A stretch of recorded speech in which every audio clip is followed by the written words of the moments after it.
Hey everybody, this is Vagirnus, and welcome to the Takes podcast, episode 4. We're recording this on in my perspective, it's a lovely Saturday afternoon. I think for you it's a little bit in the evening? Yeah, for me it's like 5 p.m. now. Oh, 5 p.m. Yeah, so you already had your day living. I just woke up because, I'm taking a relaxed day on a Saturday.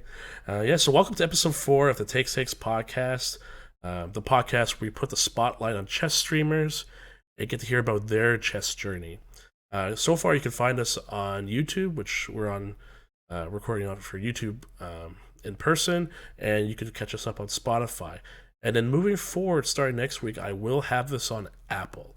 So right now, I'm just making slow waves to get the podcast going, spraying out to everybody. But yeah, this is going to be a really fun time, and I cannot wait to do this podcast episode with you. So introducing our next chess streamer, we have Angelika Valkova. Angelika, welcome.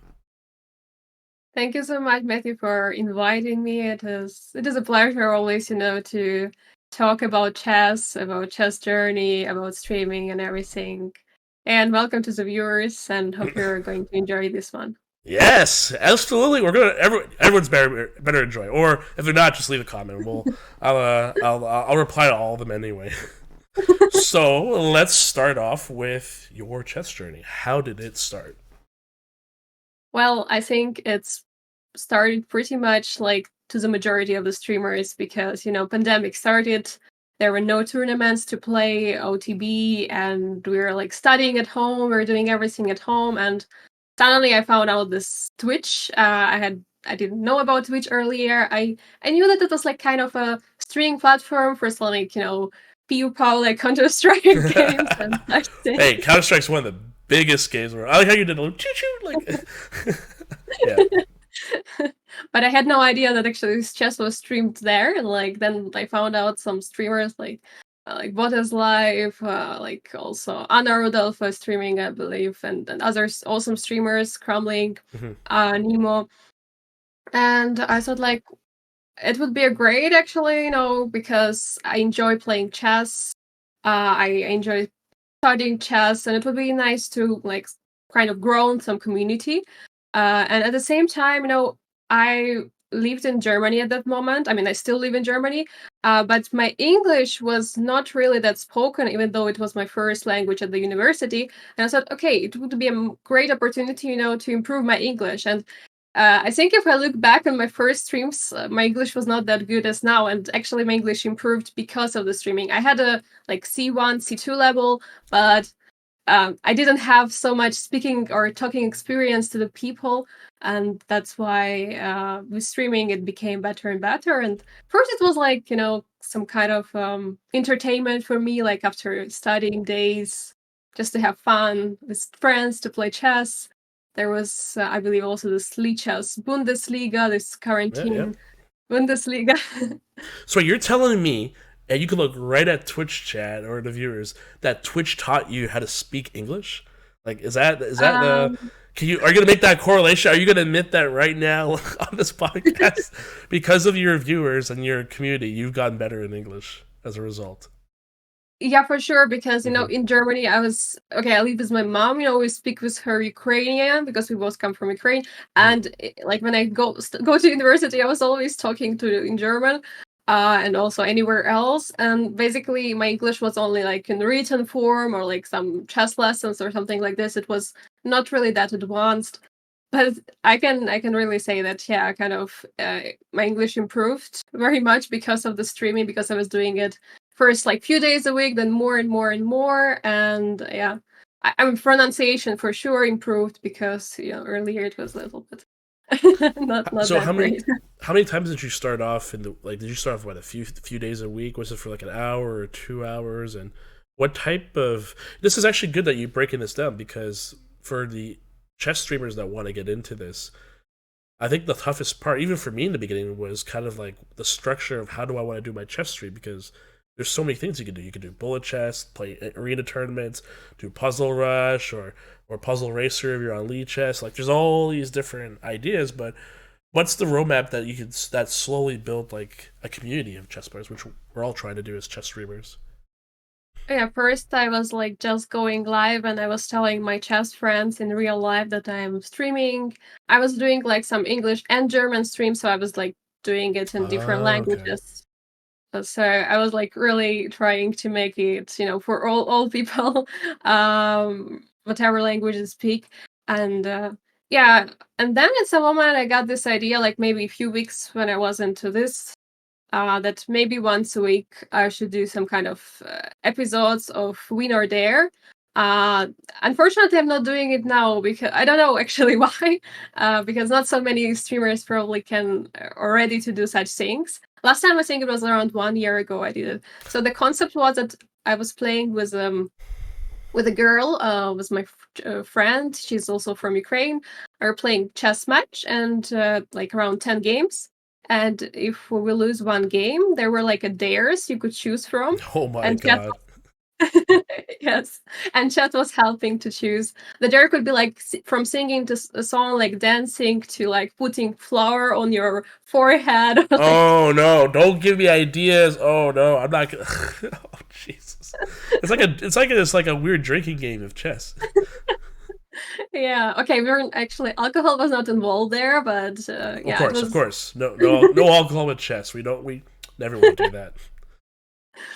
Yeah, so this was like kind of some fun activities, just extra to some just casual playing your streams. And okay, also the Lichess quarantine Liga also contributed because we as a whole community were like playing in a team, fighting against other teams, and yeah, I think it also kind of brought everyone together. Also, somehow we got some stronger players in the team, some international masters, GMs who are following my Twitch channel. Even Nice. yeah, even if I'm not having title, those players are still following and like were interesting. That a girl like me tries to improve in chess, tries to play better chess, and yeah. Hmm. So that's kind of how it all like kicked off, with this kind of fun content and with this tournaments involving the whole team. Do you do how long? So how long have you been streaming out total on Twitch? It's going to be 4 years in April Oh, damn. 29th. Nice, nice. And so Yeah, I so also you mentioned something about so while you're talking about chess and how you're continuing to get better, I'm noticing in the back you got a couple of trophies over there. So you might have to talk a little bit about these. Like I have trophies too, but not like those. Those are much bigger and a little bit more stylish than the ones I have in my youth. So maybe you could talk about your competitive chess part, because yeah, I'm sorry. I see trophies. I have to call them out. yeah. I need to hear about them. Yeah, so of course, like besides just playing chess online, I love to play OTB. Like probably my favorite time control is actually classical. Like when you get to Yep. sit at the board, you can spend time. Um, Even though people are saying, "Oh, you're not professional chess player, so you most likely should like blitzing or bulleting Who or says that? Who says that? What are they talking about? Should play them. Play them classical. See how long they can last. yeah, I mean, I don't know, but yeah, there is such a stereotype, which of course is not true. I really love playing and I really love, achieving something. And okay, one of those trophies I won like for winning the Blitz championships in Germany when I already moved to Germany, in my region Württemberg. I think actually two of them are from that tournament. From Ukraine, what I got is I got like third place, bronze, so as bronze champion among girls. A few categories, I believe it was under 14 and under 18 in Blitz championships. So it was also really nice. I don't have trophies here, but I have them there at home. Yeah, so also together with my German team, we became 3 times German champions. Oh. With the German women team, yes, German women team champions. It was 2018 and 19 before the COVID pandemic started and the tournament became Hmm. yeah, a little bit less, and also everyone had to wear masks. Then it became much difficult to gather the team. Yeah, actually, what's also have I won like this I know, of course, like many tournaments and women prizes. This is like this is usual. Like you can get like either first or second or third place. Hmm. Almost always when I play, I get some prize like this. Yeah, So for now it's actually not coming to my mind anything else. But once I recall something, I will let know. what age were you when you were starting to like really like stack up the trophies and get a new shelf and add more trophies and represent your country and the women's team? Like, what was the age at that time? So actually, I have my first photo with a chessboard when I was almost 2 years old. So very Two small picture. years old? What? What? That's I will two show years you the old? photo. Oh Yeah. my god! I've heard 4 years old. I maybe even heard three once, but two? I will show you the photo, so don't worry. Oh yes, we gotta get that. 2 years old. Yeah. That's okay. Uh, Angelika, you've beaten the world record in my mind for the youngest chess player ever. Like 2 years old is wow. Okay, okay, not wow. that I knew already how to play, Of but course, yeah, but I you're two, but you're still moving. Wow, that's yeah, there is a photo like I'm like moving the pieces and this wow. like there's like a baby table where normally babies are sitting and eating something, it's connected table and the seat. So there I'm like sitting. You got like a little small chessboard there. Yeah, Your yeah. parents would have to be watching because you could easily just be like, paw, just like eat it in your. Oh wow. Uh, Okay. yeah, so but when I was really starting playing chess, it was around like age of 4. So Mhm. when it was already also that around that age I started learning a little bit of English. My mom was trying to teach me from the very early age. Also because I was like also started speaking and everything like this quite early. Mhm. So yeah, she wanted also to try to bring me some foreign language like English. Everyone needs English. And yeah, when I was 4 years old, my mom and grandfather, they started teaching me chess, how to play chess. I was playing chess at home. I mean, I kind of have a in a way chess family, I can say, but not like professional chess. Well, But chess is in your DNA, right? yeah, I guess that's like one way of putting it. yeah, everyone like loves to play chess. Like my mom plays chess, my grandfather, my grandmother. My father doesn't live together with us, so not him, but my uncle, for example, also. Wow. So like we all kind of yeah. You have like this chess Um, lineage like that. This is like a chess like army you're growing kind of slowly but surely. Yeah, of course, like they were like amateur, like compared to me. But for example, my grandfather, my grandmother, and my mom were playing in some tournaments on the company which my grandfather was working for. Mhm. So yeah, that they were like playing in this team kind of tournaments, and that they were the ones who taught me chess. And of course, like for some time they were beating me, but I think when I was like maybe 7 or something, I Yes. started beating them back. Yes, the times have changed. That's the same thing that happened with my dad and I. My dad taught me when I was 4, not 2, 4 years old, like normal. No, I'm kidding.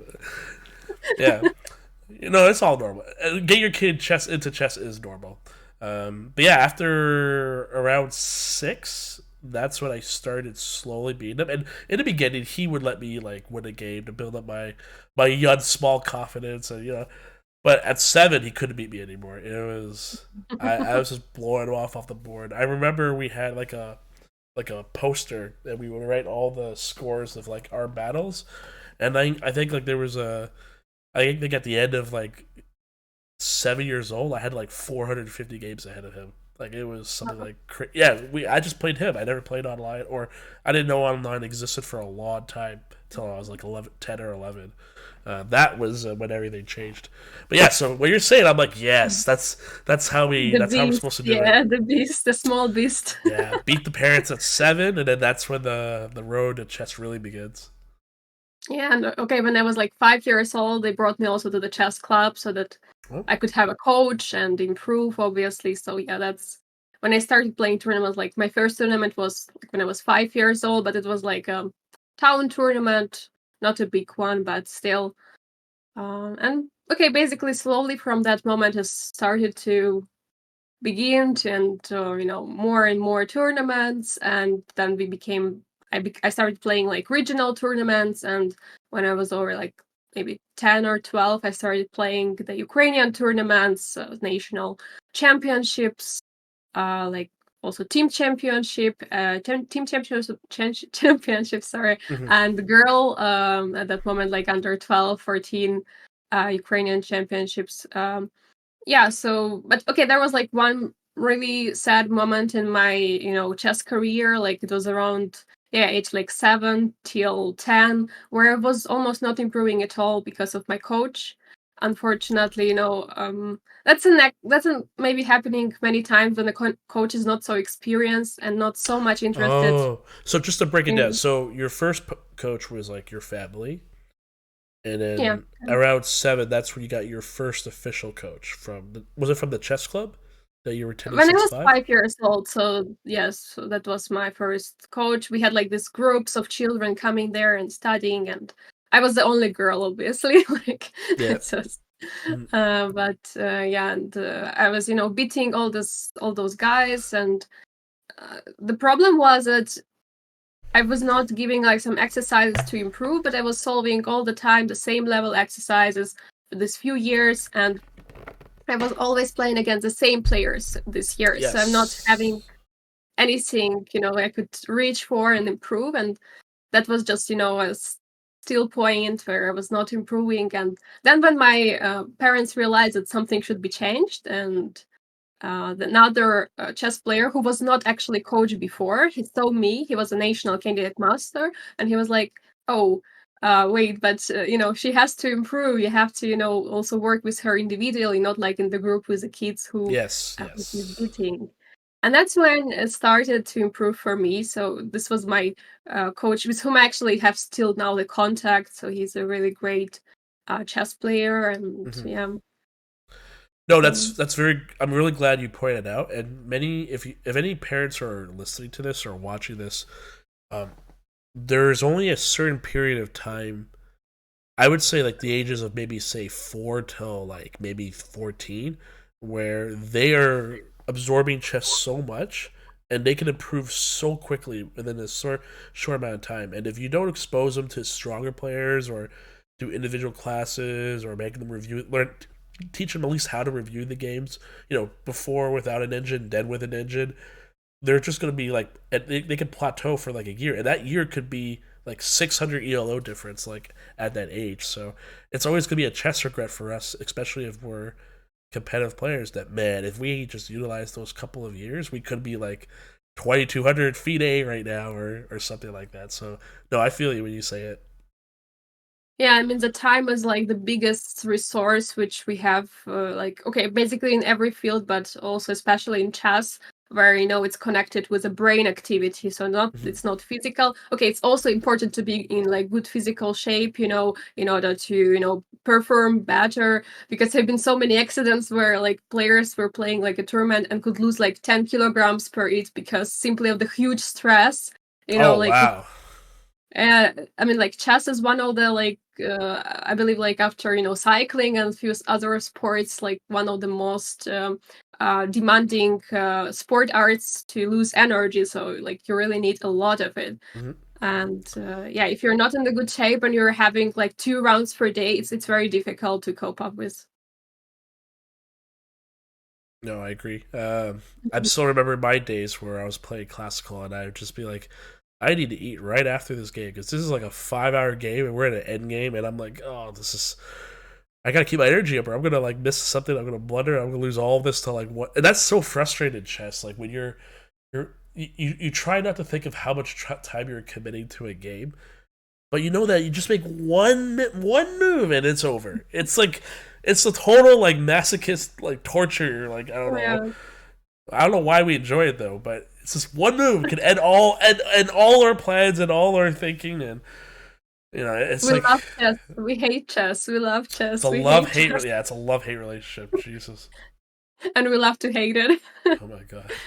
So when No, but you, it, sorry. Yeah, but it's actually, food is also very, strange. When do you have to have breakfast? If you have to have breakfast, because like if you eat right before the game, all your brain can think of if is the food what is in your stomach, and like you cannot really focus. I think it's also kind of very important point that it's very difficult to combine all together. Like, yeah. Yeah, when I was younger, I actually went for a jog before I started chess because I felt very like I would feel a little bit tired after the jog, but I would sacrifice the the energy for being completely wide awake. So that way I can like completely focus and not let my brain like move away. Like I know how it is. Like you and I, we played enough tournaments where we see people that are just focusing, but their brain could be in a completely different world, thinking about groceries or Netflix or something. No, we want to like keep our brains sharp and focus on like the game at hand. So, but yeah, I think every chess player has to find their own way of like optimizing their approach to a tournament game, and I guess it also depends on what type of tournament. No, is it the good old 9 rounds, 1 round every day, like crazy, like one of those type of matches, or you're playing like the 2 3 round, like 90 minute, 30 second increment?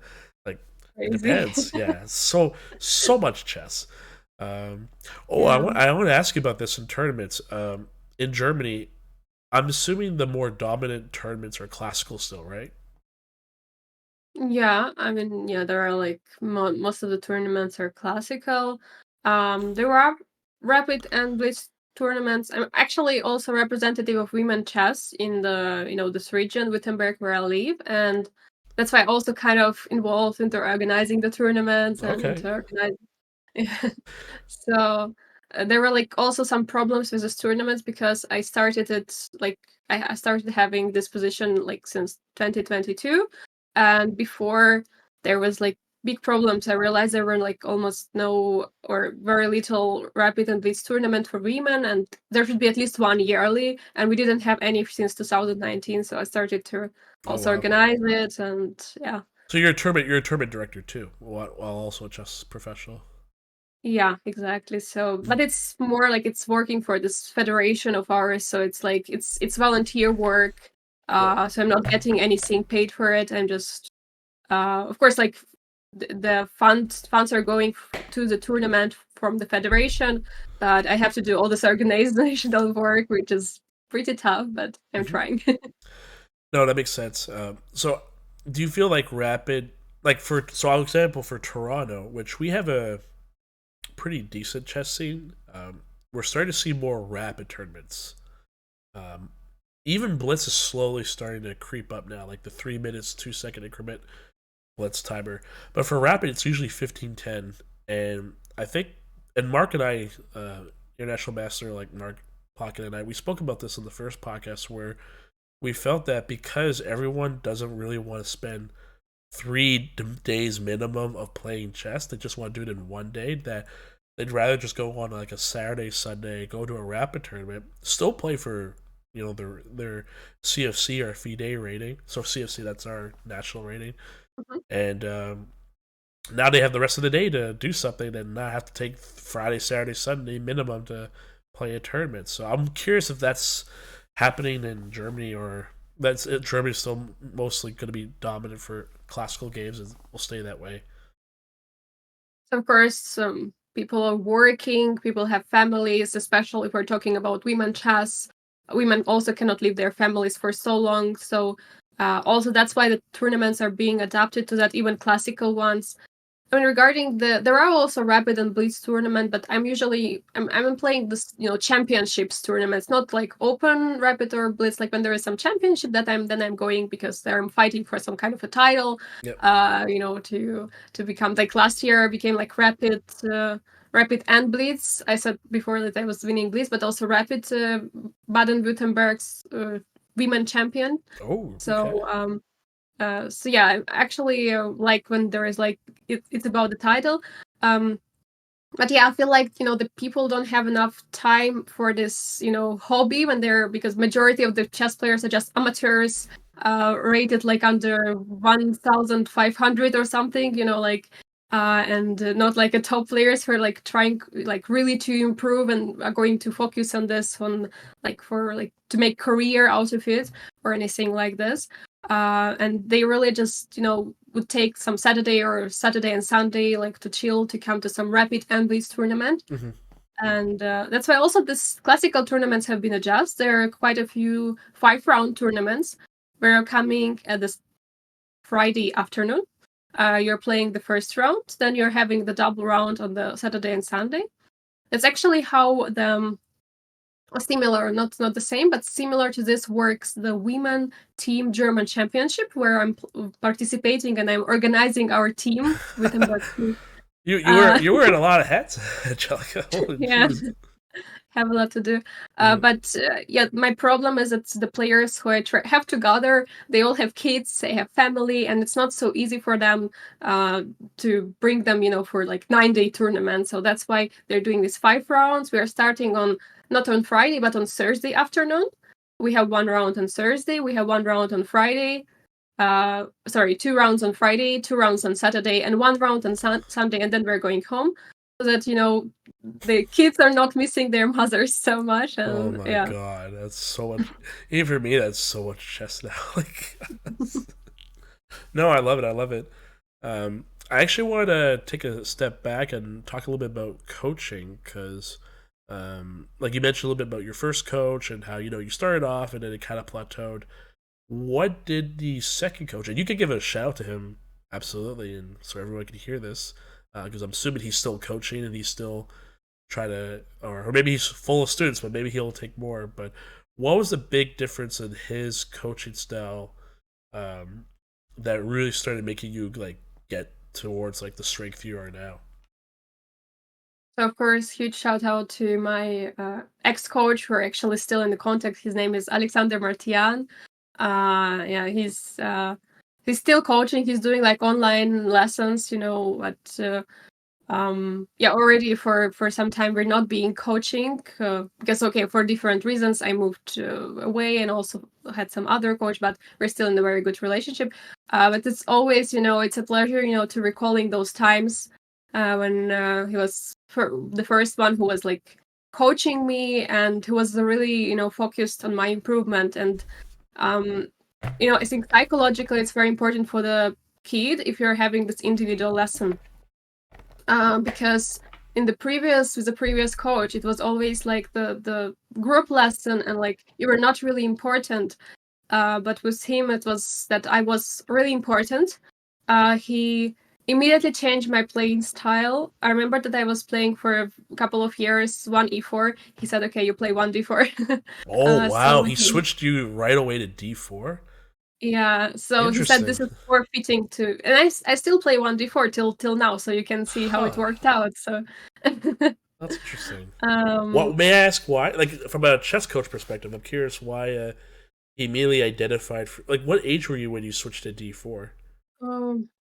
So like it was, if I'm not mistaken, something like 7, 8, 9 years old, like something like this. So pretty early, but. I mean, he was kind of right because at that moment I was having some troubles with open positions, so it was more kind of a closed. Of course, like everyone with 1d4, I started with like playing London or like. Lord have mercy! Oh god! Yeah, but 8-year-old Angelika play London system. Oh Jesus Christ! Yeah. Oh god. Oh, yeah, man. I also like for now, of course, I'm playing Queen's Gambit, so like. There we go. Yeah, absolutely represent. No, yeah. I'm not a D4 player at all, but who knows? I funny is I actually consider myself very positional now. I'm not like the young attacking like person like we all have been when we're. But yeah. So D4, okay, that's interesting.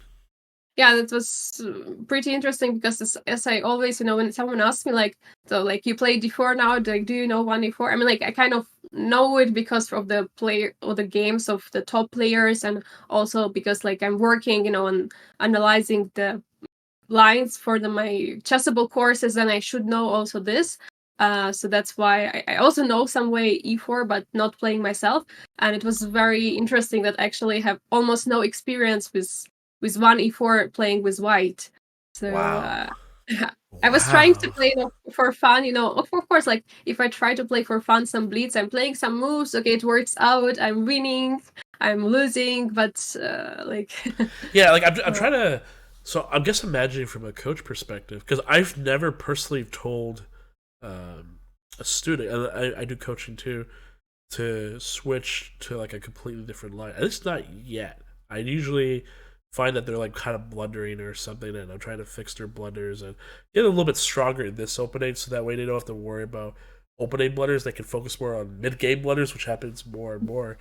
But like switching to like a whole different open, like I guess that makes sense because if your coach identifies that you're having trouble with this concept, maybe it's just maybe it's open. So I think maybe he took a shot at the dark, had you try closed, and if there was progress, keep it, and then it didn't progress, then maybe it's something else, and maybe he'll make you a knight f3 player or a c4 player. But that's yeah. so cool that at a young age he's like, nope, we're playing d4, and that's so cool. I mean, from on one side that he was not coaching before.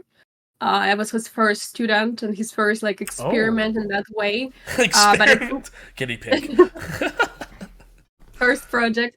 But Yeah. I think in that way he was actually doing quite right because as a kid we don't really know like what we want to play, how is it more comfortable. For example, when I also coach someone, and of course I also don't, like as you're saying, I don't really say someone, okay, from now on you're going to play this, but like coaching the adults or like adult kids is like different to coach like kids, and they cannot ask like what would you like to play, and I would say, okay, I want to play 1h4 or 1h3. Oh Lord.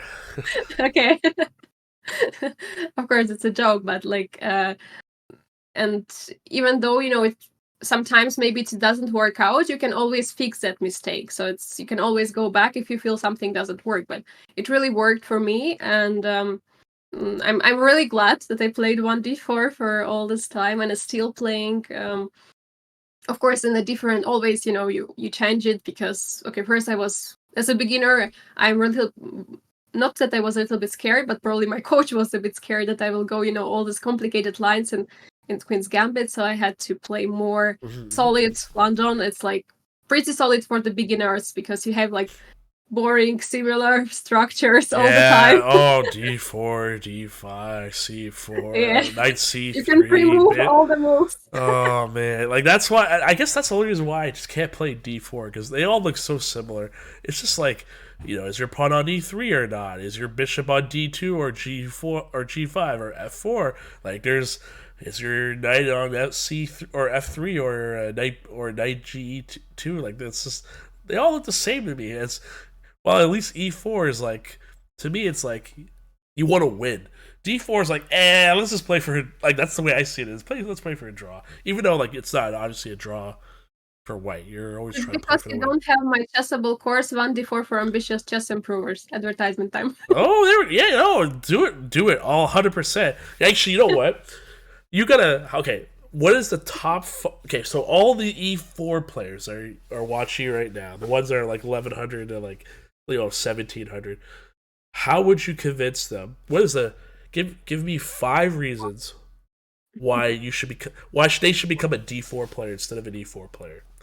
Who knows? Maybe I'm listening too. Maybe after this I'll go on stream right after this, and I'll just start playing D4. I'll be converted for life. Okay, I think that this position e4, when like you're going like e4 and opponent plays c5, okay, that I can understand because then positions are like, Oh yeah. crazy and anything can happen. But if opponent plays e5 and then he goes, for example, I don't know, Petrov or like Berlin endgame, like we had so many times, Yeah. positions could go pretty early on, very like boring, I would say, for me. Petrov I is don't not know. boring. Nah. Yeah, like okay, like this end game, like Berlin end game is like analyzed. Of course, like top players Yeah. know if they have something there, but normally they go there if they want to I draw. forget. Yeah. Um, Yeah. but if you play 1d4 and then the player plays like knight f6, let's say, and then you play c4 and you have like e6 as a reply, like Nimzo can replay. There is c5, he can go for Benoni, or he can try to play d4 c5 d4 knight f6, c4 c5 d5 and b5, so going for the tempo. All the kind of things are happening. Actually, that's the main focus in my chessable course, which I did together with my coach, Grandmaster Pavdula from Hungary.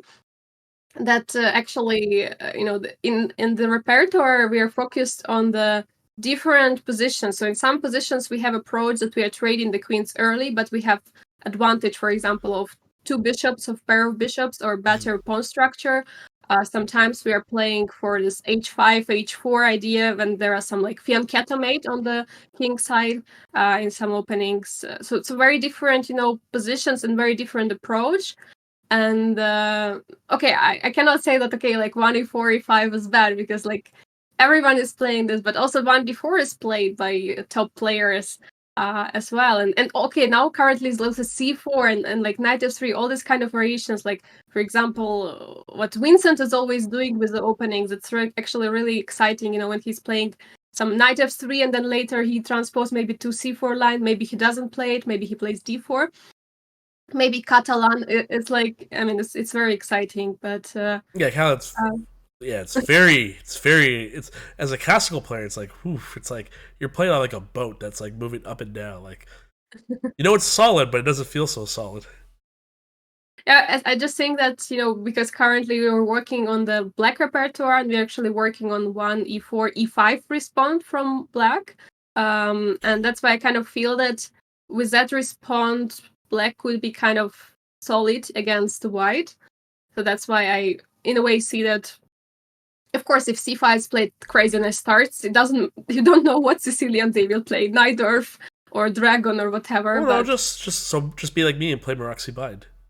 I'm not even joking. I play c4 Maroczy Bind is actually part of my opening repertoire in tournaments. And I know it's not the strongest. Like, if you're playing white and you're playing against Sicily, you're supposed to try and win. And you can go through all like the Najdorf and like all the different lines, e6 or a6 or like d6 or like all even Dragon, etc. I specifically play Maroczy because I know in theory it's a drawish opening, but I don't play for the draw. I just play it because if my opponent doesn't know it very well, I can get a space advantage. And as I've been like 2200s and won FM because of it in a classical game setting, because I was more prepped with this particular line, and they didn't answer it, and I had all this space, and I just slowly converted it. But the problem is Maroczy Bind can be broken too. Like there's a lot of different ways to break it. But yeah, when I play e4 and I see Sicilian, I only play Maroczy, and because I don't want to play anything else, because all the other things are just so much theory, and I don't even want to dive deep into that. And I think actually you raised like this very important topic about is playing for like a draw, but not playing for a draw. I mean, like probably yes, because whenever you're playing some player, it doesn't matter which level actually, but normally I saw it more in the stronger players or more experienced ones when they are playing against lower rated player. They are not actually going straight to the attack, of course, unless there is some mistake made at the opening. Yeah. But they're just being solid and waiting for a mistake from the opponent, because at some moment the lower rated is going to see, okay, maybe I can jump with my knight somewhere like to g4 or like do some craziness like I am doing against higher rated players. Yeah, I do understand that line of thinking, but I think the problem is if like let's say I'm playing like I mentioned I'm like around like 1900 like 2000 strength. If I'm playing against a 1600 and they're playing like the complete opening perfect and there's no real advantage I find, then I'm gonna have a harder time just like needling them and trying to bend them to my will. Like they just might stay solid, they might become drawish. I think for us we need to apply some sort of pressure and make them play like the fifth worst move or something, and then we can exploit them, because we can never like if the skill gap is so wide, which I don't know of a situation we would unless we play in an open tournament. Sure, we should just play solid, and they're probably just gonna play like f4, something like that, and then you're just like, all right, found an attack, send the troops in. But otherwise, I think we have to play pressure. We have to like either control the center or like send Harry pawn down like h5 or h4 to do those type of shenanigans and just make them see something they've never seen before.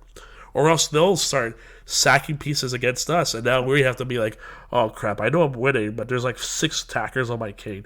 I have to analyze all of this and make sure I don't miss a single blunder. They have the initiative, and that's what weaker players should do. Like, if you're playing against a Yeah. stronger player, you have to take a risk. Because if you don't, they're going to slowly just beat you positionally. You have to do If you just something. Yeah, if you just trade the pieces and you go to the end game, we are going to be beaten in the end game because that's actually normally the weak spot of the players who are just beginning their journey. And the kids, that there is a saying like go with the kids to the end game and try to show your experience there and Yeah, beat them. I know exactly. Yeah. Okay, so I'm gonna switch the topic a tiny bit because I did watch one of your chess streams, and I was actually caught surprised of this because I didn't know anything about this, but I heard you singing. Yeah, I do. So I gotta ask you this because I don't think I've spoken to a chess streamer that sings, or like when I was hearing it, I was like, oh, she's like in tune, like because I play music, or I used to play music, so Oh. I have a good music ear. I used to play the piano, so I can like I've always had a good ear of like hearing music and like especially when it comes to singing.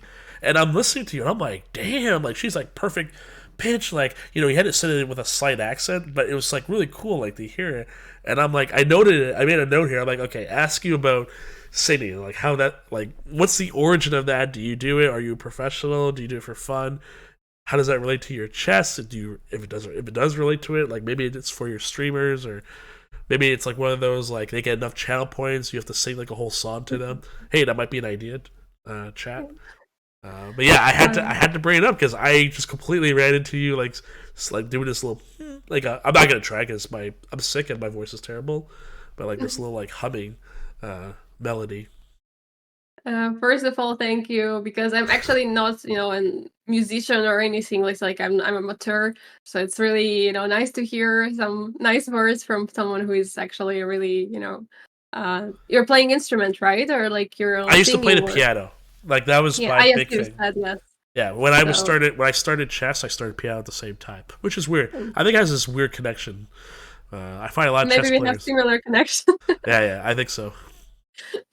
Yeah. So well, I don't know exactly when. I always like love to sing, but I didn't realize like I have a nice voice. And at some moment when I was already playing chess for quite some time, so I was like maybe 9 or 10, and then there was like a small club with the different activities very close to where I lived, and I looked there, and there was like some vocal, some singing, like lessons, like group lessons for kids for free, on the weekends, on Sundays, I believe normally it was.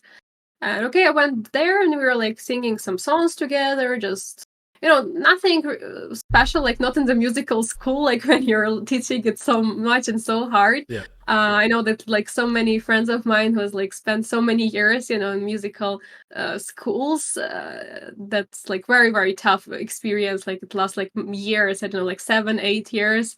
You're going there like after the school. But yeah, it was just a casual like this experience just to improve slightly my voice, so like try to warm up, Wow. learning the ways how to warm it up.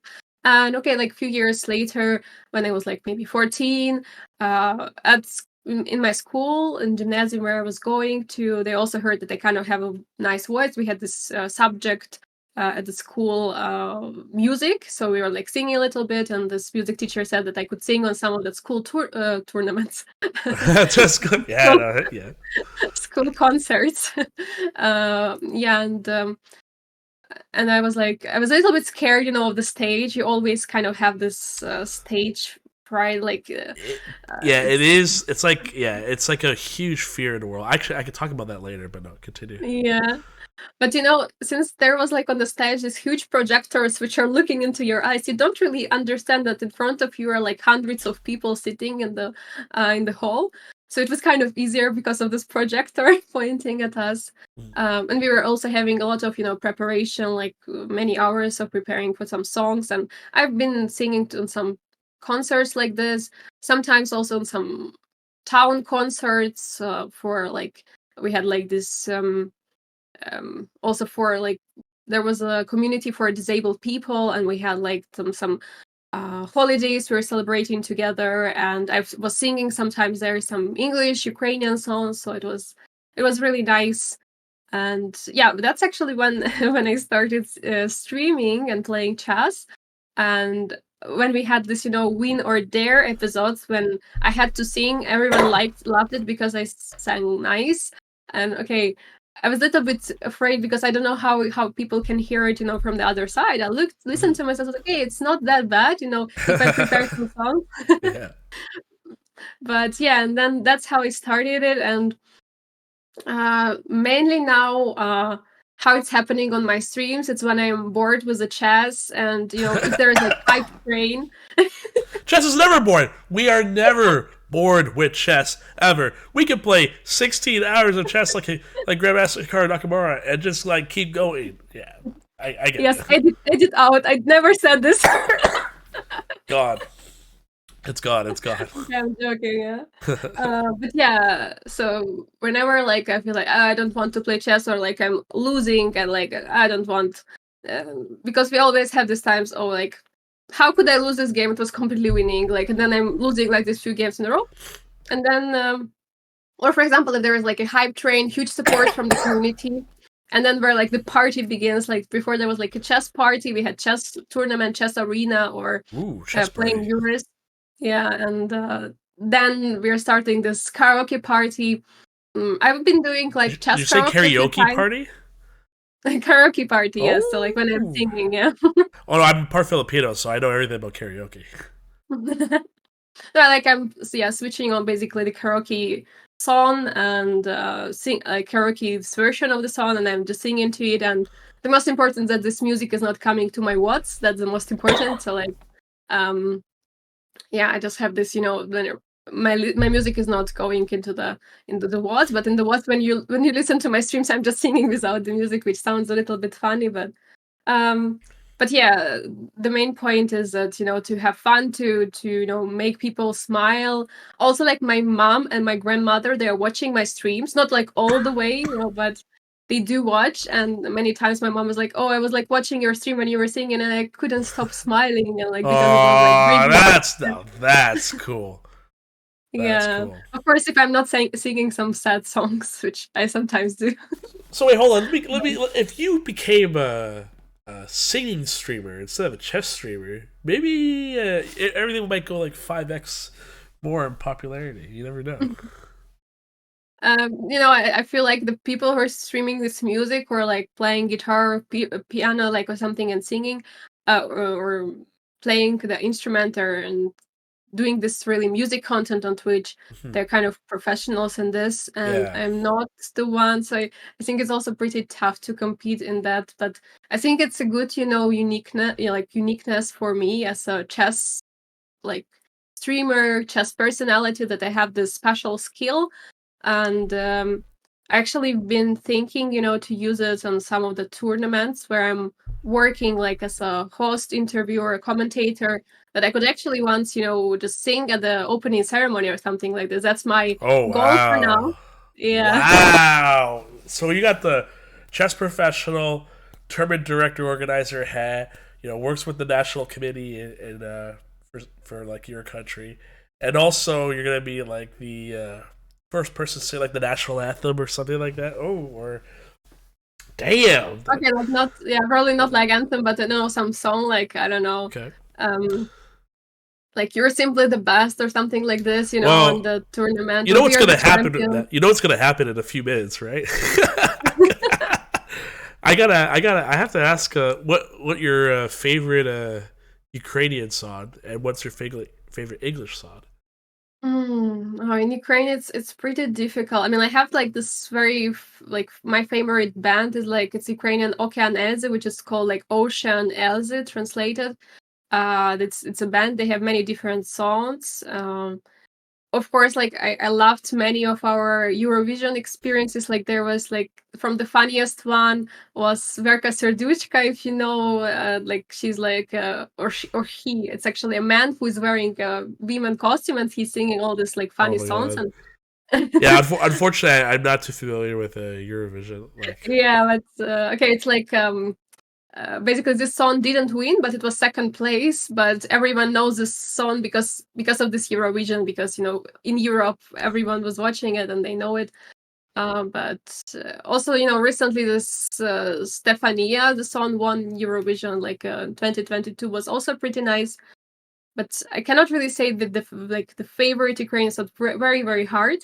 Okay, also English sounds very hard to say which is my favorite, but like the one which I probably love to sing, like whatever my mood is or whatever, like so I good. Right now, you're in positive, good, happy mood. Right? yeah, or That's a good mood. That's even a if good. I'm even if I'm like you know having like some problems with a throat, I Yeah. can always think "It's My Life" from Bon Jovi. Like it's Oh. like always Oh like my god. It's.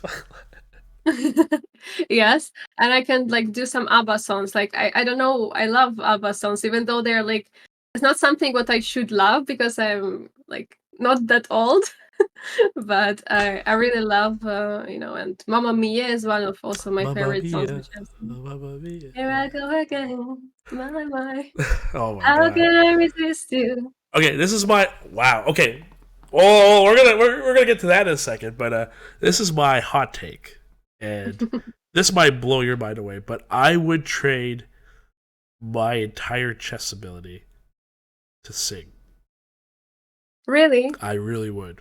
That's how much I love music. Actually, Wow. yesterday, for a few hours, I was finally taking a break from being a chess entrepreneur, just working nonstop on like everything. I watched a few hours of The Voice, just listening to like the top like 100 editions, and I just that's like my guilty pleasure. I just love music, the way it moves, it connects. Like to me, it connects. Music is like one of the biggest connectors of all, except for maybe movies, I think. But even music still tops movies. I feel like in some way, and I just wish like not like I don't wish anymore, but like I know if I had like a choice between this and this, I would do it in a heartbeat. So I always admire people that can sing that like, and especially if they can sing like happy or sad, like they can translate that feeling and make it a part of them and express it. And it's just like it's so fascinating, like the way you can bind like a whole community just with one person just being able to sing a melody. So yeah, It's that's my controversial hot take for myself. it's breaking news. Yeah, break it. I know I've never said that to anybody. So yes, I would trade all the chess, that game I love, I breathe all my life for the ability to sing. Um, But you're having this pleasant and low voice, which should be actually good, you know, for singing. Actually, like, why do oh, you feel you cannot sing? oh no, I Or mean like I don't think I truly cannot sing. I just think that I it would. could So be I'll give you a quick little fun tip. So or a fun little part about me. When I was younger, like 12, 13, I had a Justin Bieber voice. Like I could go like do re mi fa sol la ti do. Like I could go like really oh, up but you're there. doing well. I know, I heard Yeah, like your notes and there. yeah. So it's not. I still like. That's probably because of the Yeah. piano. Um, but I had a Justin Bieber voice, and then at 14, puberty kicked in, and my voice went And down. then Like, so now I just like my voice is no, but I can sing like I'm sure. Like actually, you know, it's funny. I'm trying to grow my YouTube channel right now, and some of the videos that have gotten like 4,000, 5,000 views in shorts was me singing like Linkin Park while playing Bullet, and it's a oh, little off nice. tune and stuff, but like I think when I'm in tune, it sounds okay. Nothing like your even close to your level of like melody or moving or something like that. But yeah, like And I in the end, it doesn't even matter. in the end, that's so fun. See, if I play the melody, I'll remember all the lyrics. Like it's if I try to recall it out, it's very tough. So I'll try. Maybe you should. Maybe you should have some kind of a milestone of like, I don't know, subscribers on YouTube or something like this, or on Twitch followers or whatever, like, and then do some kind of, I don't know, singing. Oh, actually, you know what? I was thinking about. I can't. It's funny enough. I was thinking about if I get a subscriber, I would sing a song that I know, and then if it's like, let's say if they gift a subscription, then I will sing a song that they want me to sing. So the only songs like I really know, like maybe pitch, is like the Beatles, like Mhm. Yesterday. So Oh, yeah, I love to sing it so also. yesterday, all my troubles seem so far away. Now it looks as though we're here to like. See, I have a cold, so even now I can tell my voice is not like.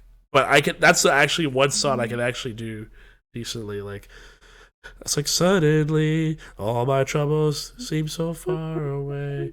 Now it looks as though we're here to say, "Oh, I believe in yesterday." Suddenly, should I know where I go? Yeah, I don't know. So it's like I'm all over the place now, but.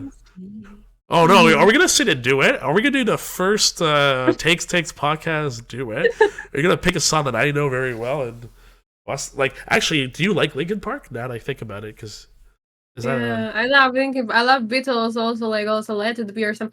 I actually earlier I saw there is a song like Lemon Tree, and I saw it actually earlier. It was always by Beatles, but it actually was Fool's Garden oh song. So, but I also love it. But yeah, okay? Beatles So thing I know is we gotta get it back to the chess, but I do have yeah. two requests. Actually, I do have two requests. we forgot why we gathered here.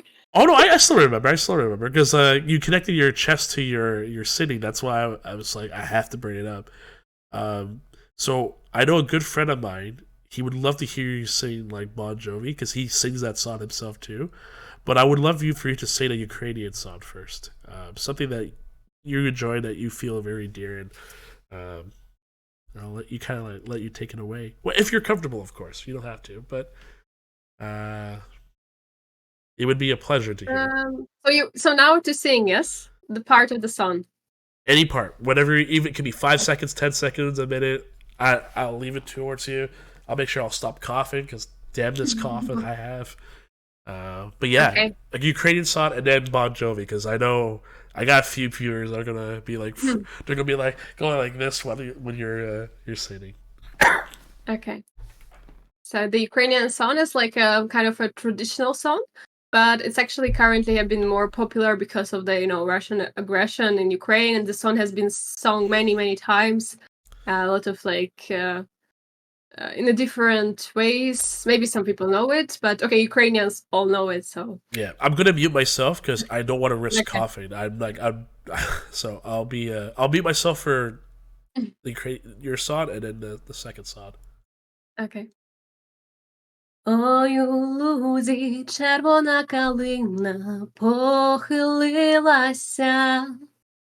Чогось наша славна Україна зажурилася, а ми тую червону калину підіймемо, а ми нашу славну Україну, гей, гей, розвеселимо. Okay, that was it. What? What? Wow. That you just see. This is what I love about singers. Like, and you just transform it to the song. Like you embody it. Like, wow. I felt it though. I can feel it. The main point of the song that Ukraine is like being sad or something like this, but we are going to make it. We are going to cheer it up. So that's like the main idea. So that's why it's very powerful now, and nowadays reality there. Absolutely. No, I'm pretty sure I've heard it before. Like I know I've heard it before, and I've Yeah. heard like I have Ukrainian friends obviously here in Toronto. Mhm. So I've heard that it made me click in like for a second I'm like, oh, I recognize this, and I was like back to you, like here to come from you. So no, thank you for sharing. You're welcome. Yeah. But yeah, if So you're ready for Bon Jovi, and that's another one. I think if I should do it like with a chorus and with the first part, just to have some lyrics just to support, because sometimes I might concentrate too much on how I sing. That's why actually, you know, there are so many songs which I know by heart the lyrics and everything. Yeah. But you know, it's always good for me to have this karaoke when I'm singing, because sometimes I'm just singing, you know, I'm trying to, you know, to put this emotion in this tune, and then I thought, oh, what should I say next? What is there next? No, I mean, like, I completely get it. Like, when I do karaoke, if I hear the melody, it's an old school melody, I'll remember everything. But if I don't hear the melody, it's so hard to. You know, like, one of my favorite songs of all time is "Where Is the Love" by the Black Eyed Peas, and if that song comes up, I remember every word. Like, I can sing everything. Okay, so I can just do maybe the first part and the chorus, or I don't know. Whatever works for you. The fact that you would even come up and sing is like, that's. I'm already like honored and blessed to hear it. All right. Okay, some water. I need some water. Yeah, and I'm muting myself because I keep coughing randomly.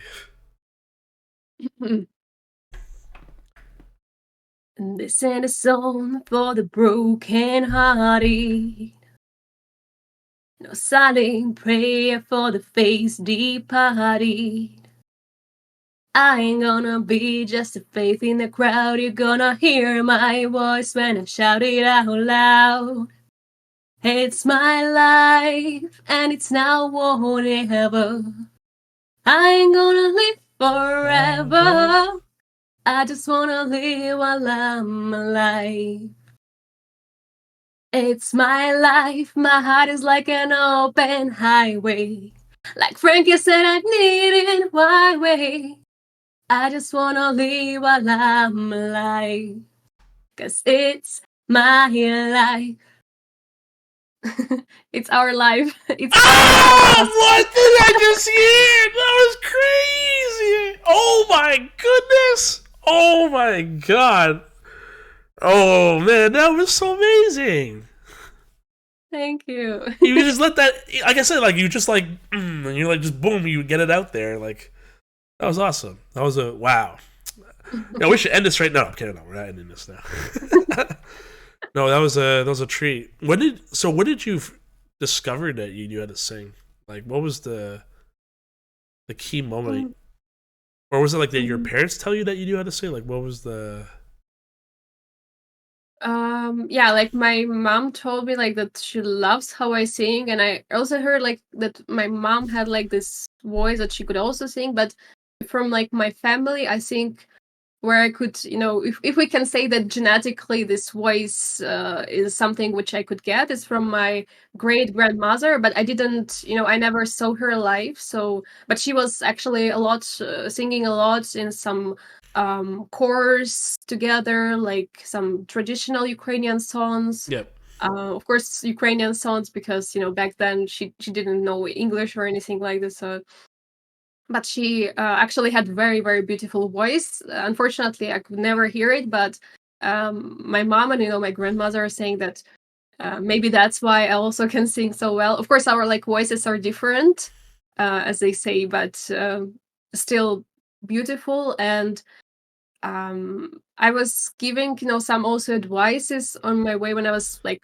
singing, and I felt that I would like, you know, to have stronger voice and improve and improve. And I've been given this advice that if you like sing daily, even if like you sing, okay, I cannot sing, or like I sing not so.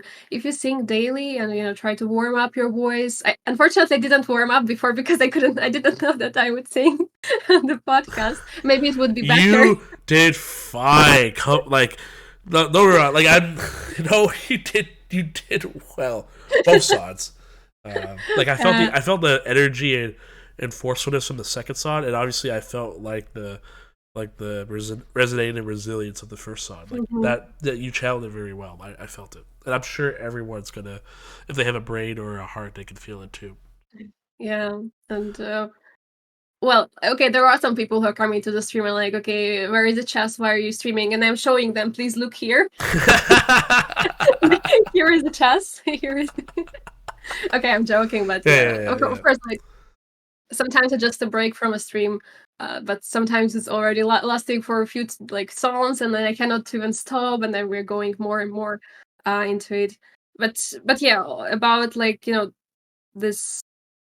I feel like the more I was streaming, again, as I said at the beginning of the podcast, that like I've been improving my English, and I think also my singing skills improved, because before I could sing just for myself. I didn't really have this experience like I had in Ukraine when I was singing on the concerts. Even in the school, it was already a good experience. Yeah. And I didn't have any like this warm ups or anything like this. But on the daily basis, or like few days a week, if you're already singing on the streams, it's already actually bringing a lot, and your voice becomes stronger. And okay, I stream actually in this evening times or night times. Oh wow. And actually, I have no idea. Like I don't know what my neighbors think, but I have never heard or seen them complaining. I don't know. Either they're deaf. Oh no. Either they like it so much, or the walls are simply too strong. There are 3 explanations to this. That's funny. Or maybe they're watching their favorite TV show when you're singing, so maybe they just can't hear it. You never know. There could be a 4th or 5th answer. Oh. Wow. Yeah, I mean, that's actually one, because in Germany it's pretty strict here. Like after 10 p.m., if there is like huge party or something like this, they could immediately call police. Earlier, I was very careful with it. Oh, I was wow. like, okay, till 10 p.m. and okay, then I'm like stopping. Some moment I was like 11 p.m. I was a little bit singing. No one did anything. Okay, 12. And then sometimes like it was like till 1, 2 a.m. I was singing like, what is happening? No one is complaining. All right. Yeah, like we have bylaws here, but nothing till like maybe 1 a.m. or 2 a.m. 11 p.m. Yeah. You can party all you want. Like as long as it's not at like a certain I think it's all based on like the sound, like not a certain decibel. No, but I also think that most likely the walls are pretty, thick, because I also don't really hear my neighbors. Okay, when they're doing some renovation, then I could hear. It was very annoying a few times during the stream when there were some renovations. Wow. But yeah, otherwise I also don't hear them, so I guess they just simply don't hear me through the walls. But a few times some neighbors gave me some strange looks, but no complaints, no complaints. Wow, so you definitely have a talent in singing, and I'm trying to figure out other that's another thing too. Is like we're chess players, but we have talents. They're hidden somewhere, or maybe we'll expose them to the public eventually. What's a cool talent? Sorry, go ahead. There is like this talent shows, like in Ukraine we had like this Ukraine Has a Talent. It's like similar to like American's Idol, like translation of like Ukraine Has Talent. So we can say chess players have talents. Hey, you are the living fact right now in terms of proving that statement. But yeah, so I love how we connected chess to singing and then singing back to chess. What do you think? So from a chess perspective, so you played in a lot of tournaments. What was your best chess memory and your worst chess memory in competitive chess? Or if you can even recall it, like maybe if you know your immortal game, which I can't even record. I can't even recall my game yet. Unfortunately, I can't memorize it like every move. Like if I had a board, maybe. But what do you think is your best? Or it could be like a performance, etc. Okay, like I could say the first, because there are different kind of best memories. I would say for me, I would say 2 different types. Because first, for me, it's the best memory when I played a game. Okay, I played a very strong tournament. It was in Italy, the previous year, before last year, so it was 2022. Also, actually, last year I played also in that it's the same open tournament. It's in Arco in Italy. Also strong performance, but the year before last, actually, I had a very nice game, which I played on a very high level. And then even my coach, who's Grandmaster, told me that I should submit this game for a beauty awards, our best game award. Unfortunately, I didn't win because... Oh no.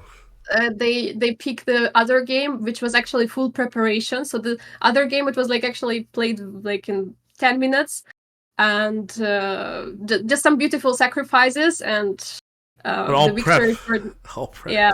But actually my coach said that my game is more beautiful than that, because the whole game I was playing so nicely. And after that we showed this game to some other grandmaster, and he said, and we asked like who was playing white and who was playing black, like which rating ever, which performance, which rating. And he said like, okay, white was playing like 20, I don't know, he said like 25, 2600, and black like 2300. And actually I was playing white, so it was like 2000, and my opponent was almost 2200. Oh damn. So I think like it was like the best, one of my best games. And that actually period of tournaments in Italy have been really exciting for me. I've played quite a few very nice combinations. One of those, the previous tournament, was an Italian championship, and the combination was around 10 moves in a row, and it was all calculated. I was sacrificing many pieces. I sacrificed first one knight, then second knight, and then at the end I got the position where I had queen against rook and the bishop, but because of the checks I win the rook. Yeah. So that all was calculated. So, and it was like my probably like this best combination game. And yeah, I've been posting it like on Twitter. I also want to do like a YouTube video on my channel about this game, showing it. But yeah, that was really nice. I spent Well, a you lot have no of choice time. now. You have to do it. You just committed. Everyone's going to be waiting for this now. Yeah, because I'm actually, always postponing this with YouTube videos. I'm posting the shorts, obviously, but YouTube videos, I was like, it had to be something special, but I just have to start doing it, like just posting the games. Yeah, I could just I could comment on that. The whole YouTube thing has been, it's like a drainer, but I know that there's a common goal that once we can get it monetized, then we know we've hit a barrier that can be overcome. Like I made my YouTube channel 7 years ago, and I got extremely lucky. I did I did something called the series called The Heart of Chess, where I try to talk about chess from a more human perspective instead of like an analytical, analyzing perspective. And I posted it on Reddit, and I was very fortunate to get over 200 subscribers on my first video. So it was like a good start. Nice. And then 7 years later, I just barely, like, I posted random stuff without any focus. So then it went up to like maybe 280, but that's like after like 7 years. So like that's like very low numbers. Now all I've been doing is posting shorts. Like I do shorts 4 to 6 times a day. And what I do is I'll stream chess, and any clip I find, anything I found like funny, or me like losing, or me laughing or winning, or a sacrifice or a combination, I just clip it, and then I'll pull out the editor, grab it, and then I'll just make a short of it. It takes 2 minutes, and then I just put all the shorts ahead of time. So like this whole week, I just did nothing but shorts, like spread out through the whole day, preset it, so I didn't have to do any editing for like the rest of the week. Nice, and I think nice. I'm at 350 subscribers now, so I'm building it up. But it's very, I think it's just, difficult. if we just focus, it's like chess, like nothing, like YouTube is nothing compared to us getting stronger at chess. Like that was the hardest thing to do. Like imagine like becoming 1500 to me was one of the hardest things in my life. Like played over 100,000 chess games online, like just reading books from like the top 50 grandmaster games, or like Lasker or Capablanca or Karpov, or like all these different really like nice books. And to me that's like, when I think about that, I'm like, okay, YouTube is easy. Just gotta do it. Stop procrastinating, man. Just get it done. Yeah. Just do it. Just do it. Nike side there. Just do it. Hey, Nike sponsor both of us. Come on, let's get a check mark here. About this chess experience. So this one, this best like experience in chess is like kind of best memory, when I can say, because I don't know if it will ever repeat. Because I was playing in Yevpatoria, which was in Crimea. It was like 2000. I don't remember, like 9 or 8. So back those times, and we had like the Ukrainian team championship. We were playing like all together, and it was like such a wholesome experience of this um of this Ukrainian championship where we had like all the players, all my friends together in the team, fighting each other after the game, partying together. Oh, First okay. first parties and such Yeah. things. So it has been really nice. Now with the time passing, with an action of Crimea and such things, it's just really like striking that okay, maybe it will never repeat again. Maybe we'll never go there, never going to have this experience of chess tournament there. And yeah, I have no idea about Ukraine general. It's like if I will ever go to Ukraine, I hope so that I will. But it's like one of those things. When you always think you will have a chance to repeat it again, you will do it again, but this one you're like understanding it was like really this wholesome moment of your life, and you don't know if it will be ever repeated. Yeah. No, I understand. Or like I try I can understand as much as I can from hearing it from your perspective, but Yeah, 99% of the people here will never understand. Like we never will. yeah. Um, so I did recall. I think you were for a few weeks. You've been doing a lot of commentary in chess. How long have you been doing commentary for chess wise? Like officially, not officially? So I actually it was similar like with streaming. Streaming, I started streaming first. I thought okay, maybe it will not be serious, maybe something to entertain myself, people who are watching.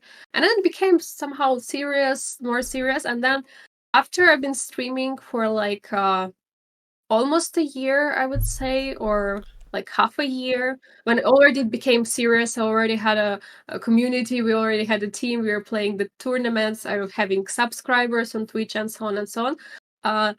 Then I also met of many great people because of Twitch. One of those who is like my best friend and my coach at the same time, and my co-author of the course on Chessable, like Grandmaster Dula Pap, who has became my coach.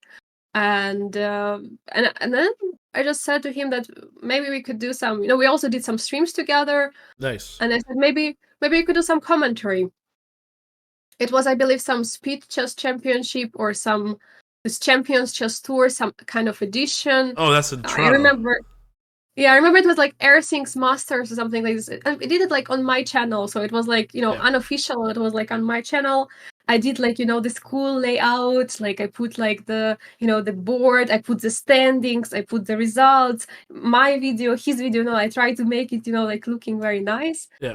And that's how it starts. It was like beginning of 2021, and then we were doing like this a few times, some kind of commentary, but it was like unofficial. And of course like a lot of laughing, chatting with the chat, entertaining, and it was not like this constructive Yeah, commentary like of you hear the Malone tone, like, what if he goes bishop yeah, f4? Let's look at engine now. Pop. Yeah, it's all about how you say it, not like what you yeah, say. Like that's why I feel like commentary is so like it's such a challenge for chess because yeah, we're never gonna. It's like we are officially a sport. We have over 500 million people playing chess everywhere, and like maybe 300,000 of them are like truly competitive. But we're not getting those views or like that basketball or soccer ever will because our sport's so hard to commentate. Like from a spectator perspective, like it's yeah. so tough. Like and to me, honest, using an engine is also like kind of like cheating, like, like in a way. But That's you why need it though. our rule was that we were not actually using the engine, so it was like Yeah. kind of our role.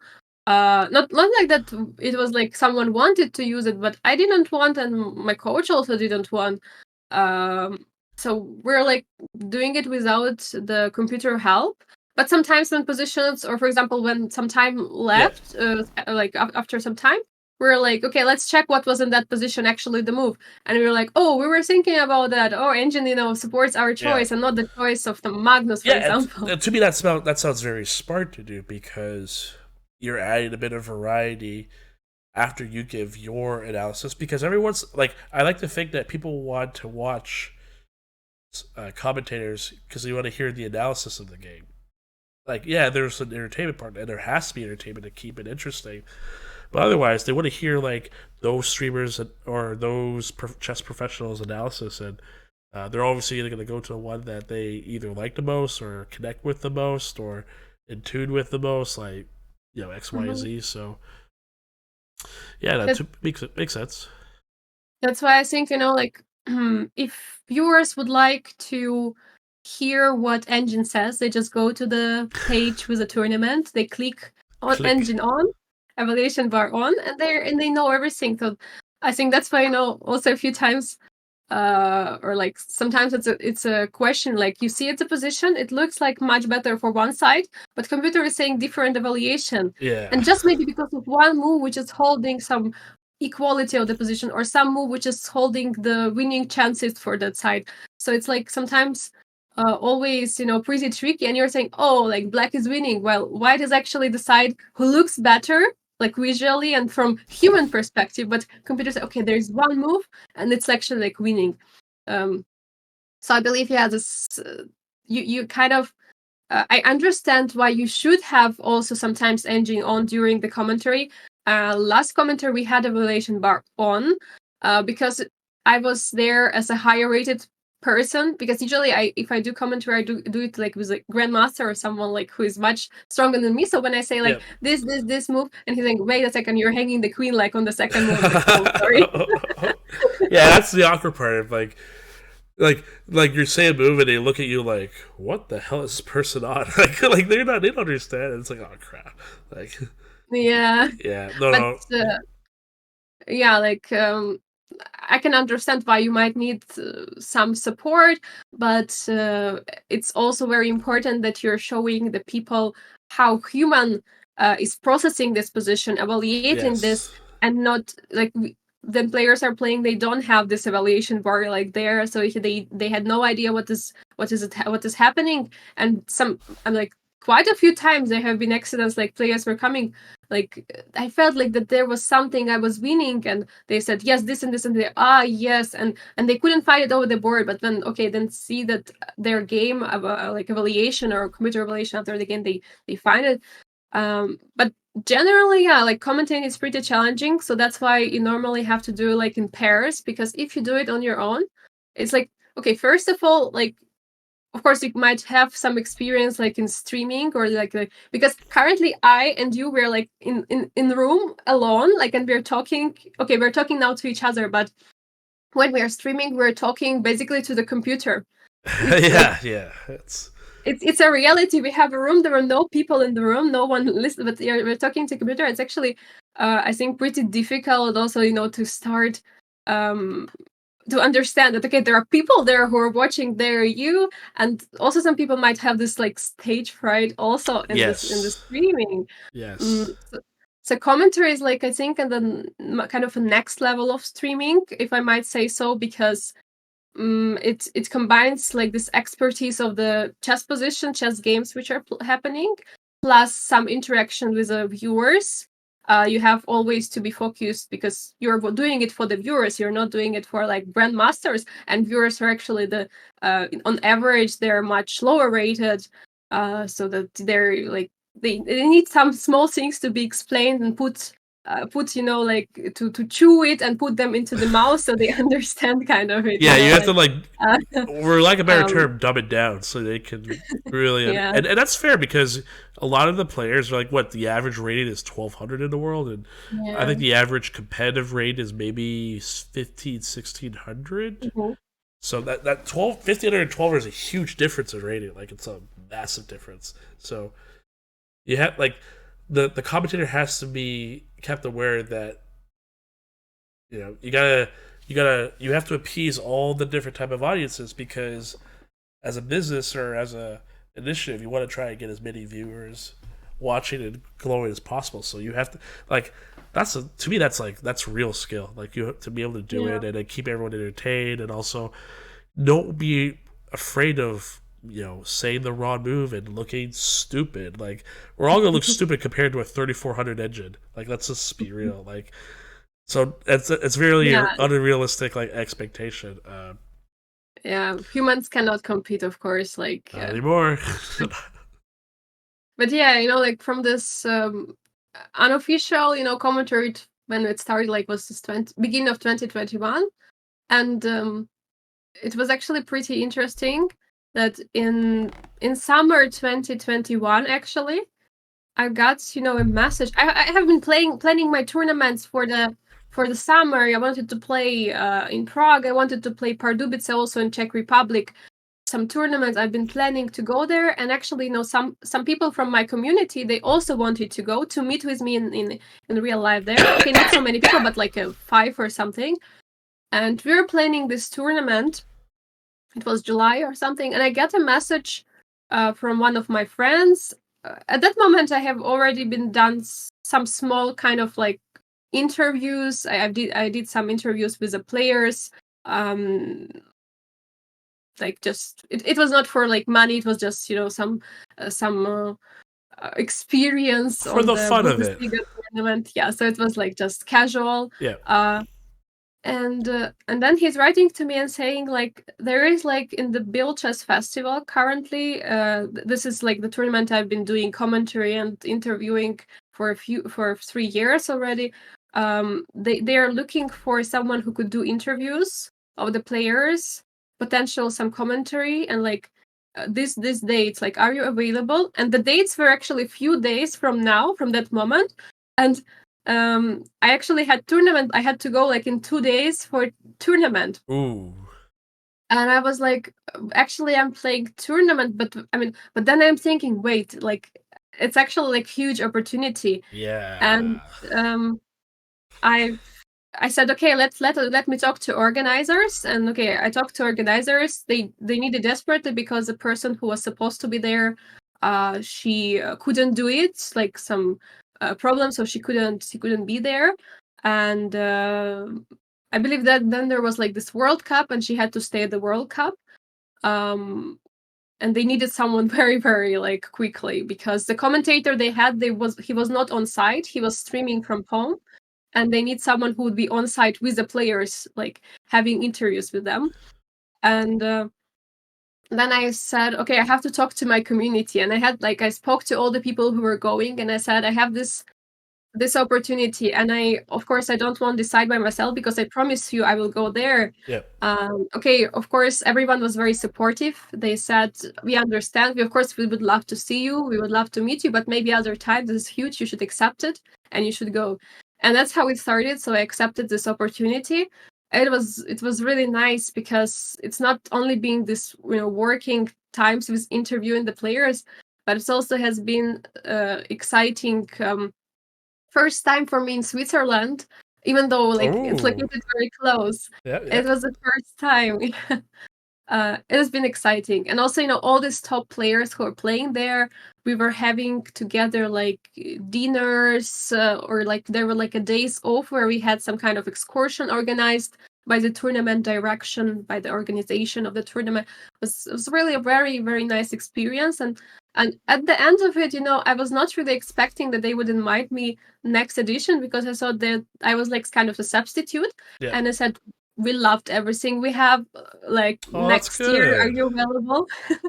Oh, yeah. So you got not only were you acknowledged, but they want to bring you back. Yeah, but I said to them that I might understand that you would love to have. I mean, I can tell you. Okay, so the person who was supposed to be there was Bidina Belinkaya, but she was doing it before a few years in a row. But then she was busy in the World Cup, and she stayed there. I think she was doing commentary or something there, and she couldn't go. And I understood that she's kind of done much more commentary than me, and I understood she's more experienced in this, and they might want to have her back next year. But they said that, okay, like we already started working now, and we loved you, and next year, if you want, you can come. And that's what happened. And they always told me like the next year we also had another interviews, and actually then we had a commentary as well. So I was co-commentating together with Grandmaster Artus Nations from Riga, Latvia. And we also had a pretty nice connection, I would say. It went very well. Of course it was very hard because it was 2022. It was hard for me to play tournaments, hard to commentate while I got all this, news messages, what is happening in my homeland. But I was trying and it was working well. And it was basically also happening last year. And it will happen this year. So I will go to commentate there. I think it's one of this, tournament which I'm looking forward to work there, to commentate, to do interviews, and to have this amazing experience. Wow. And all because you rejected the tournament to take the opportunity. Yes. So if I would follow my plans, and if my community would say, no, you should go with us, you should meet with us, but just because the community is so supportive and wholesome, we met later on the tournament that year, actually. So it was not like that we never met, but we actually met not in July, but I believe it was September in Hungary on some tournaments. So we still met. So it was a good choice for me because that's how this official or already serious part of this commentating career started for me, and then I realized I actually love it. So yeah. No, that's very moving story, and I think a lot of people, including myself, could understand that, sometimes opportunity just comes up there and we have to be ready to take it whenever it comes up. And more importantly, we have to be ready to receive it and give ourselves like that chance of it possibly happening. That 2% chance, like we don't know the percentage of you being reached out to and being the sub, like just covering that type of role. It could have been like a 1 out of like 1,000 shot. They could have asked that. They probably had like another list of someone else, and they decided to just go with you first. And if you said no, they would have went to someone else, and your entire you never would have been level to this level of exposure, and now continuance with it. So yeah, that's quite something. Yeah. Like, and was actually pretty happy because actually they contacted like a friend who knew me, so like it was not like a direct contact, but they contacted my friend who actually was doing this we did together a pretty cool project on YouTube, Real Chess League.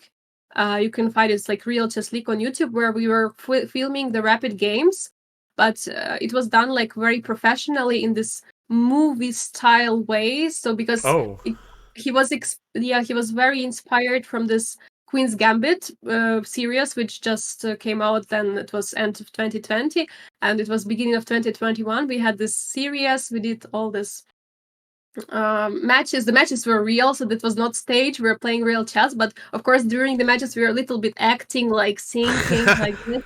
Oh my god, what should I do here? F3 to F, like it's like yeah. Like 1 D2 D4. That's meme that right now. That's a classic meme. Yeah, but So basically, the tournament organizer contacted him if he knew someone because he needed someone fast. Actually, the first thing what I remember, because I was a little bit scared, because like it's like when you have something, I was like, but they don't have anyone else, like, because I was I was scared because it was my first experience like this. I was like, maybe I will go there and do something bad. They will not love it, but they will not like it, or it will not work for me. I had, this fear inside of me, and I said, did they ask, for example, Fiona, like Fiona Style Anthony, who is like doing interviews everywhere. Did they ask, like, I don't remember whom, like someone else, like, and he said, no, they don't have anyone, like, so he was like, okay, you should go, you should try. And he was also very supportive. It was really nice. And I'm really happy. And exactly, like, also to all the viewers who are watching now, like, you just kind of you never know when this opportunity is going to come up in your life, and whatever it concerns, just you have to be ready to catch it. It's really, or sometimes you have to create your own opportunity in a way, and then have someone spot like when I was actually talking, I don't know if you know who this person is. Have you ever heard of H1 Chess? I watched you had the podcast together, but I actually did not really hear. Like, I didn't watch. Yeah, so he has quite a bit of following. Like his stream, he has like about 1,500 followers, but his Instagram, he has like 220,000 followers. His YouTube is like 80K or like 78K subscribers. He does he is the blueprint for me when it comes to videos and like putting like content out like nonstop the way he does it. But we talked about commentary and like how like it's just it's a very niche but very satisfying thing to do when you know how to do the commentary and how to have fun with it and explain it to viewers, etc. And I'm just listening to your what you're doing professionally, and it makes me wonder. And I'm gonna put the hot seat question on you. If you had a choice between playing like competitive chess like forever or doing commentary of chess forever, at the biggest terms like the candidates maybe or world championship, which would you pick? Very tough choice, because I love Yes. playing. I love playing.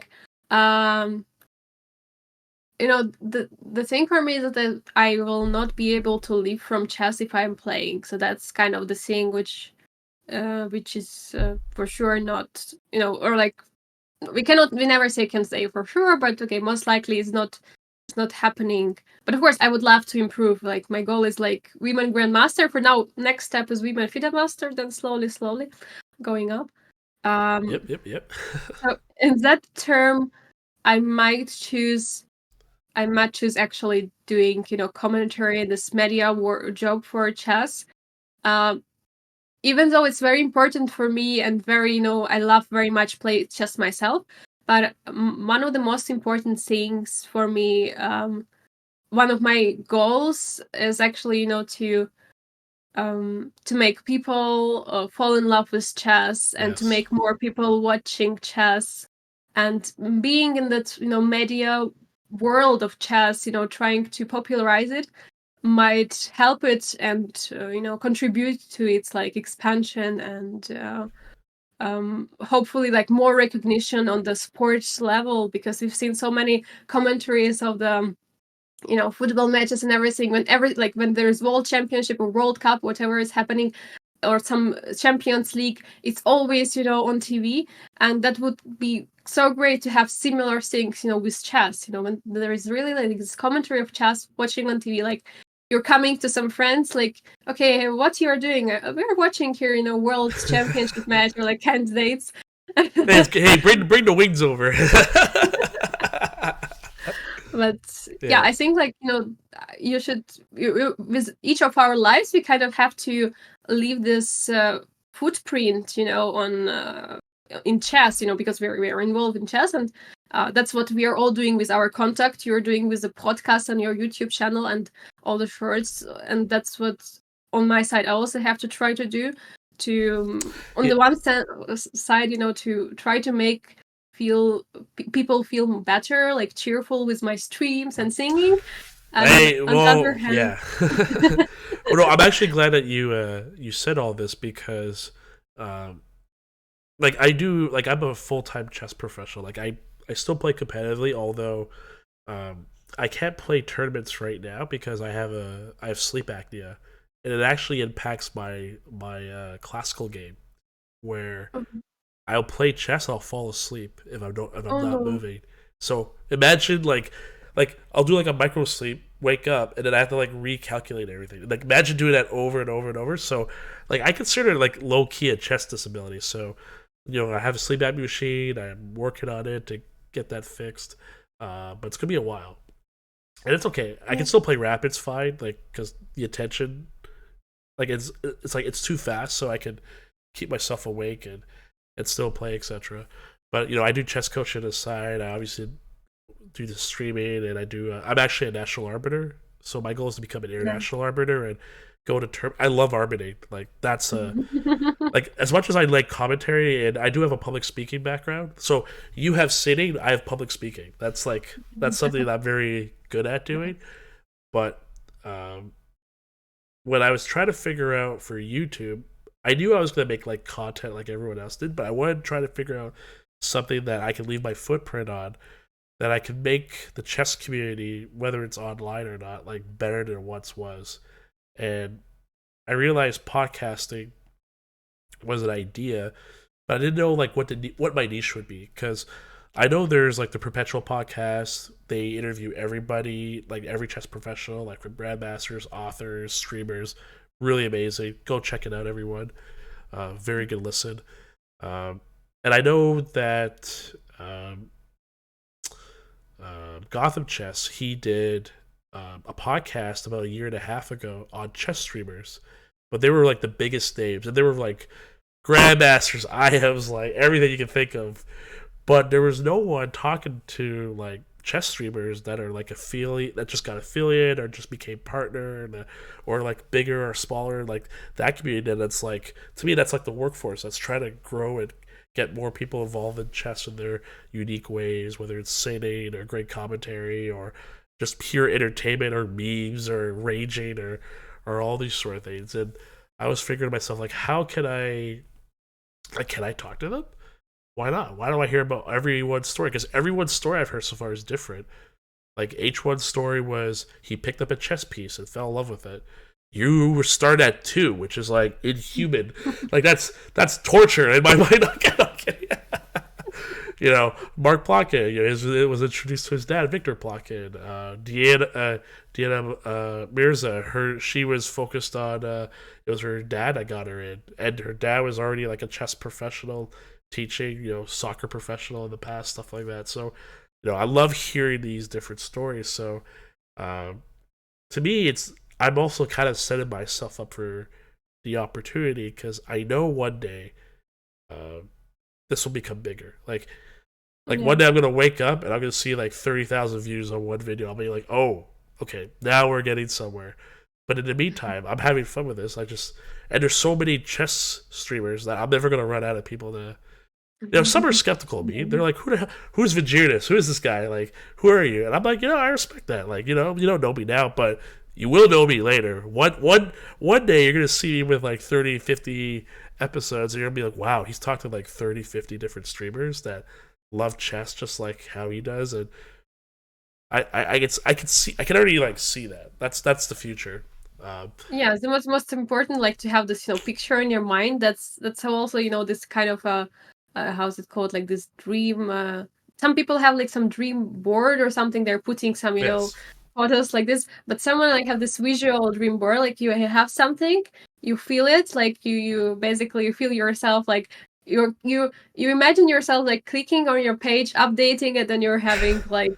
30K views, and you're like, yes, I did Yeah. it. Yeah, and I mean, like, I know it'll like even if it doesn't happen, like the 30K views or some fun stuff like that, I would just love to interview every or just bring on a podcast everybody. Like one of the biggest streamers I really want to talk to is Andrea Botez, because like she's Canadian and she's obviously very famous and very strong chess player. Like I think she's like her and I are pretty much similar in strength. Mhm. Um, but I want to talk to her not necessarily because of her chess, which I still want to. I want to hear about her chess journey, but I want to talk about her DJing, like because I'm such a big fan of her music and that she's created. She's doing her niche DJ, and I'm like, I want to talk to her about this. Like, how like I talked to you about Sadie, I want to talk to her about DJing and keep it chess related still. But like to me, that's like the ultimate goal. And maybe a year from now, she'll like, hey, what? Let's just do it and make it happen. But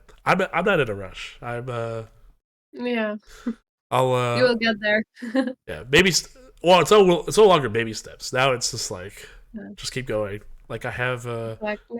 I have one more tonight and another one tomorrow, and then it's gonna be a lot of editing this week. Yeah, but no, I like it's actually very much amazing, like with the chess community that we're having this not like people who are just focused on chess, like the top players are just mostly focused on chess. They almost have no hobbies. Okay, except like Magnus, we can say like Magnus is one of the exceptions with like doing all kind of sports. Okay, all other players are also doing some sports, but more like a just once in a week, just to support their physical form. But actually most of the top players are professional players. They focus on chess, but there has Yes. been so many personalities who are maybe not so high rated, but who are having all these different kind of aspects of life, like being into music or being into something else, like in some other sport, or not necessarily sport, but some other like dancing or whatever, or like as you're saying, DJing, as I can't Andrea. wait to find a chess streamer that does dancing.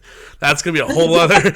Wait till that episode comes out. I'm gonna be like, you dance? Hey, can you go out there right now? No, no. Yeah, I mean, like it's really amazing, but when people are just dry playing chess and like just focused on this, it's Yeah. not so entertaining. But There's got to be a balance, like especially yeah, if you're streaming. Like we definitely all, in my opinion, we definitely started streaming because of our skill. Like you and I were the top 1% of the world, maybe even a little bit higher. Like we're maybe like 0.5%. Like that's the statistic. Like 1800 ELO or higher, you're in the 1%. Which how can you say that for anything? Like for any sport, there's no way in heck that you could say top 1% in soccer, or top 1% in baseball, or top 1% in rugby or cricket, or but we could say that for chess. Like we are like, and we've earned it. Like we build up our experience, and there's a lot of chess players that wish they could touch 1700 over the board. Like they pray for it. Um, so usually viewers will draw from Twitch, like they'll draw to your skill, but then it's the personality that keeps you there, right? So, yeah, and obviously, like you have very like flamboyant energy, so you're already hitting like a wide range of.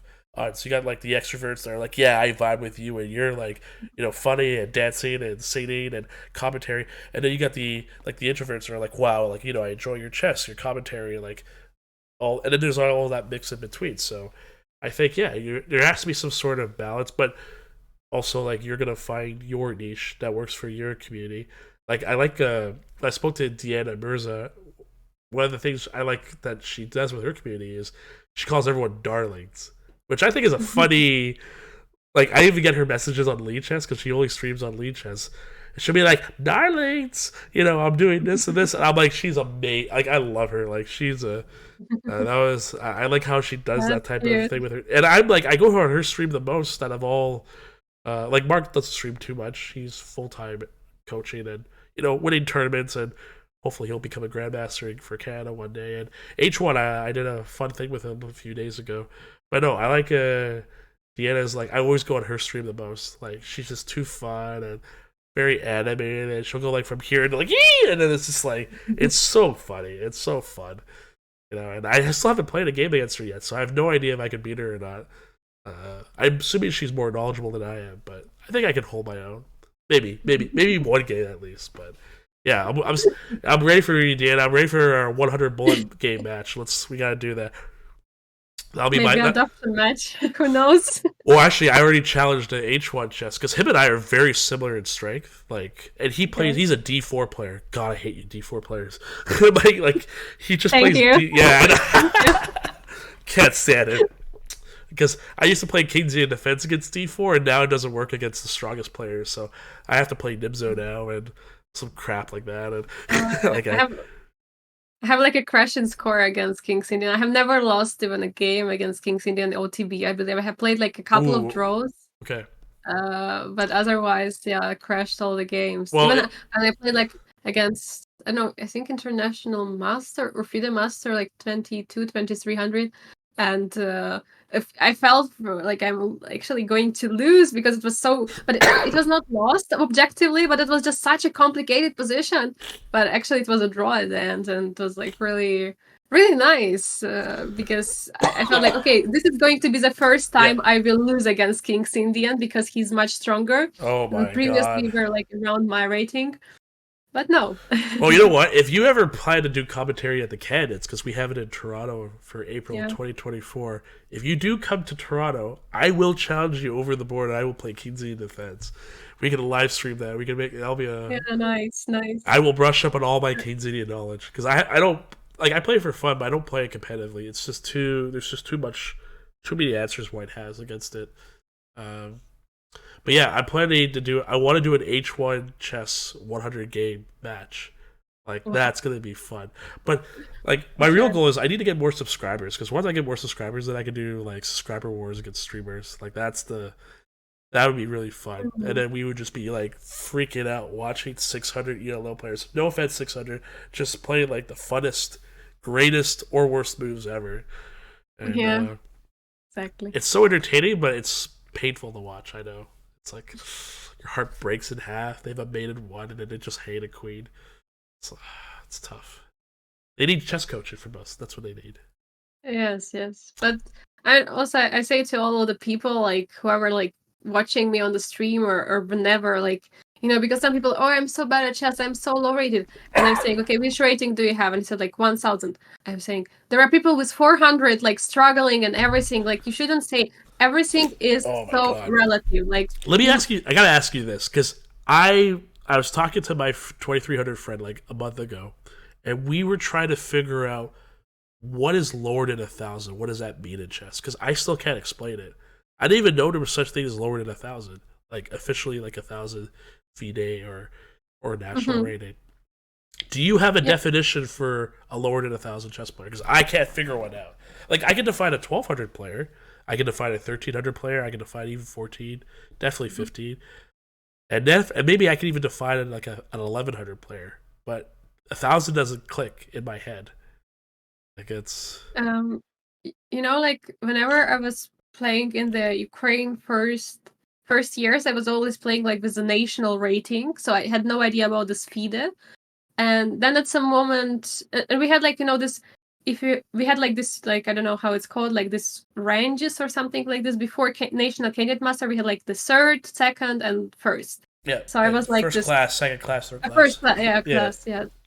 And basically you had like I don't remember actually how much you had, but I remember that for the first you had like 1,900 or something like this, and for candidate master it was like 2,100.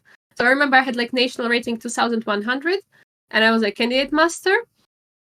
But I wasn't like I was playing only Ukrainian championships, and those tournaments were only rated with that rating, with a FIDE rating. But the problem was that the girls who are playing there, they had very low this international rating, but very high. So like Ukrainian and international rating were not like the same, simply because they were not playing, and I was also not playing a part of this tournament, yeah. any other like international tournaments. I was not going to some other country. Okay, like once I was going to Belarus, like when I was like 12 or 13 to play some tournament there. But otherwise, I started like okay, not actually when I was 10, but when I was 12, like 13, it was the first time I went to Germany to play tournament. So it was my very very first time. And there I already started, playing against real players. But when I was playing in Ukraine, the girls were having like 1,600, but they had like 2,000, 2,100 in the national rating, and that's why Whoa. my rating was always going down because of that. Yeah, And I you're had like playing my against beasts. yeah, like and that's why it was a kind of this problem with the ratings. But when I was coming to Germany and I was beating 1,900, 2,000, so it was like completely different. And my rating was basically the start of my rating was around 1,700. So Yeah. when I first played like 9 or I don't remember 10 games, which I had to play to get the rating, I believe 9 games. Then I got this 1,700 something. And okay, then for some moment I was not playing because I was studying at the university. I was coaching more kids and also adults. But I was not really playing chess competitively at that period of time. But once I moved to Germany, I started playing chess again. And then I pretty fast gained like 1,900 from 1,700 because it was not my rating. It was not my strengths. Yeah, yeah. Just because of these problems of this rating. So that's why we also didn't have in Ukraine, below 1,000. It was also a huge surprise for me when I came to Germany. I had like someone.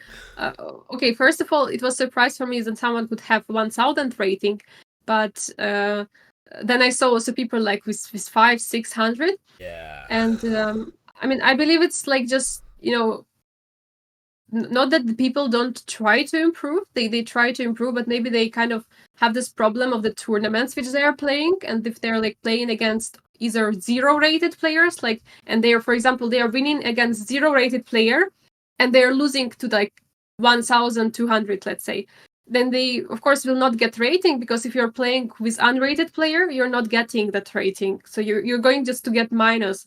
Maybe that's one of this problems.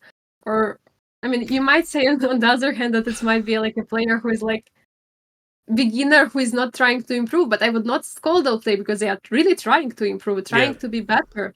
But see, I wish I had a 500 rating, because all the prize pool money I would win in 1 year would be like amazing.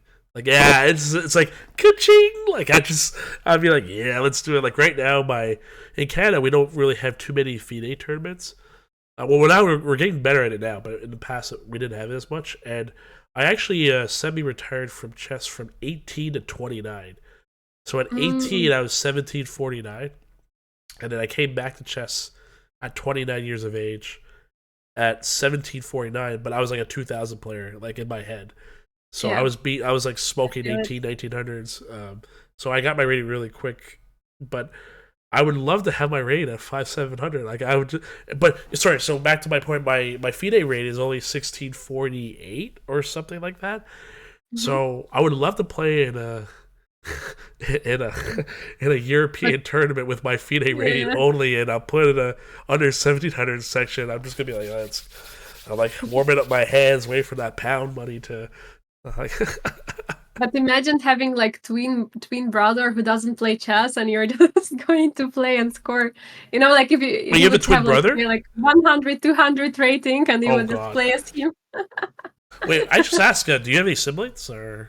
No, I don't have. You're an only child? One. Yes. Oh, same one. Here.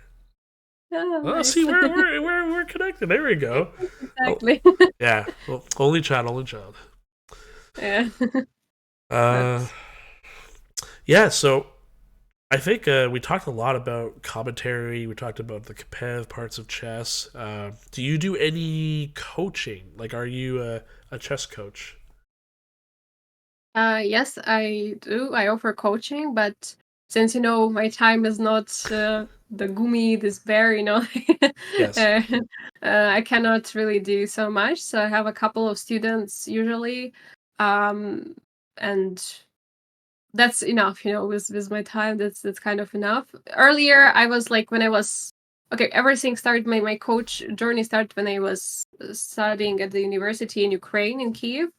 And I needed some extra money, and I could play. I was playing chess. I love chess, of course, and that was one of the first things which I tried to do, like going to the chess clubs. And actually, I was offered to do some coaching because I was there were like different people in our chess group, but they offered me because I was a girl, the only one. So they kind of preferred girls with the children, with like, especially there was like one group with like 3 and 4 years old. Like it was crazy. Yeah, I have a group of JKs and SKs, and there's 15 of them, and oh my god, to manage them, my god. It's like I feel like I'm literally like a teacher. Wash your hands, don't touch the chess pieces, make sure you flip the side red to green or green to red when you use the washroom, like all these don't things. Eat the king. I don't have some I'm lucky, I don't have any nibblers yet. Yeah. The nibblers are the toughest one because sanitize. Oh god, yeah, it's oh man. Yeah. Good memories. So that's what I started with, also like the coaching kids. It's of course like difficult, but I did pretty well, and but I had a lot of students. So back then, I remember I was jumping from one lesson to another. I was like going. Of course, I was also like tutoring English and German and some math. But mostly, I was just coaching chess in these groups for kids. And then when I moved to Germany, I actually started to coach online adults and also tutoring still was like English and German languages for Ukrainians. I was tutoring. Nice. Those, but then at some moment mainly I started doing just coaching, and then with streaming it helped me a lot to find the students.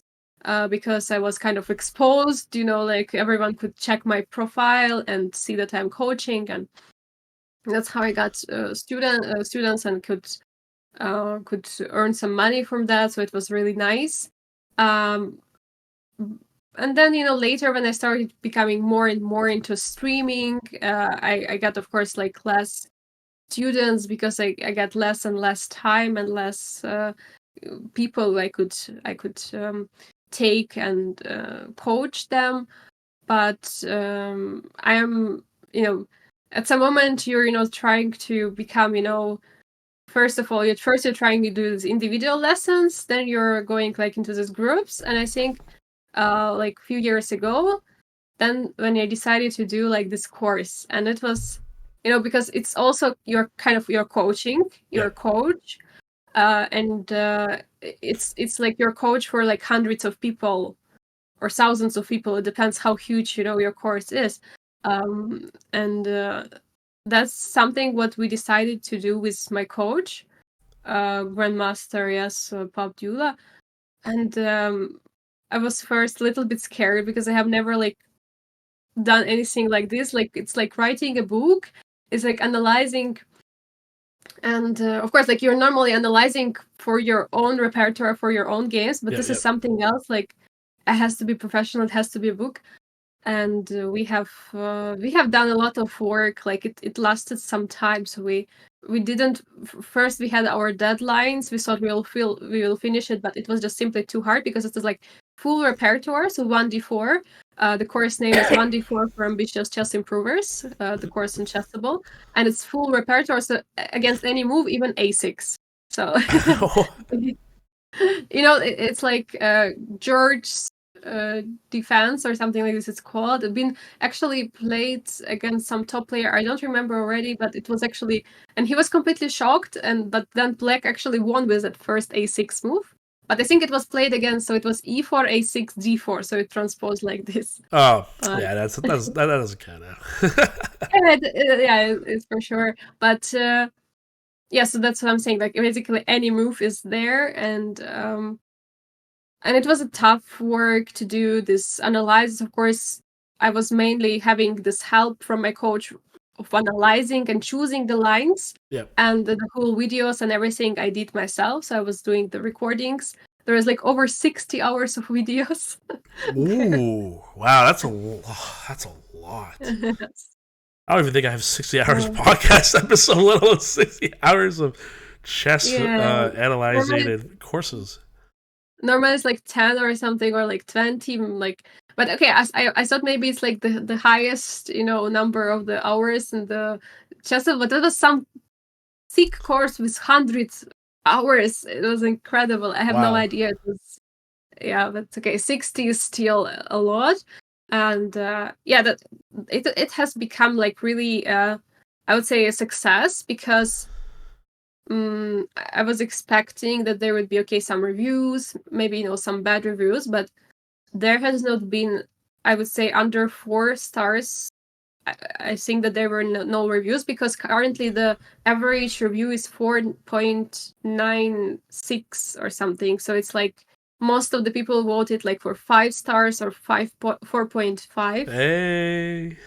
So really, and like there are like over 50 reviews currently. I don't know exactly, maybe 60 already. But I remember we reached 50 reviews recently. Oh, wow. And how many, you don't have to say the exact number, but like how many people have purchased like roughly your course?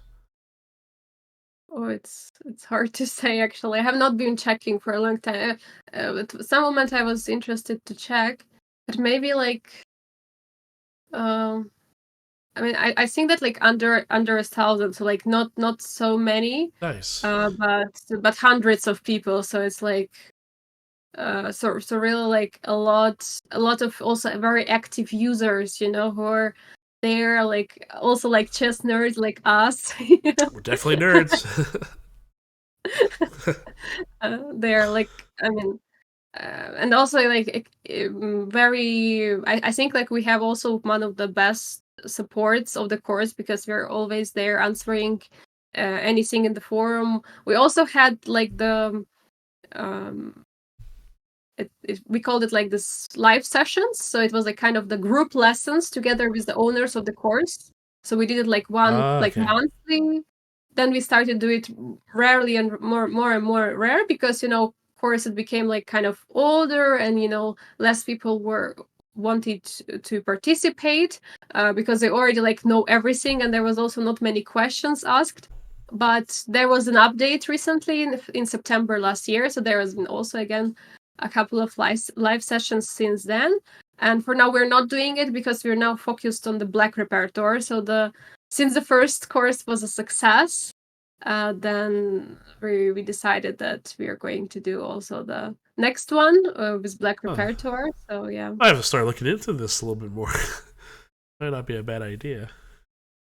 Yeah, I mean it's really like nice. Of course, you don't necessarily have to do like the course on openings. Like there are like different kind of courses on Chessable. You can do the course on tactics or like strategies, pawn structures, whatever, end games, anything. It can be also like a puzzles.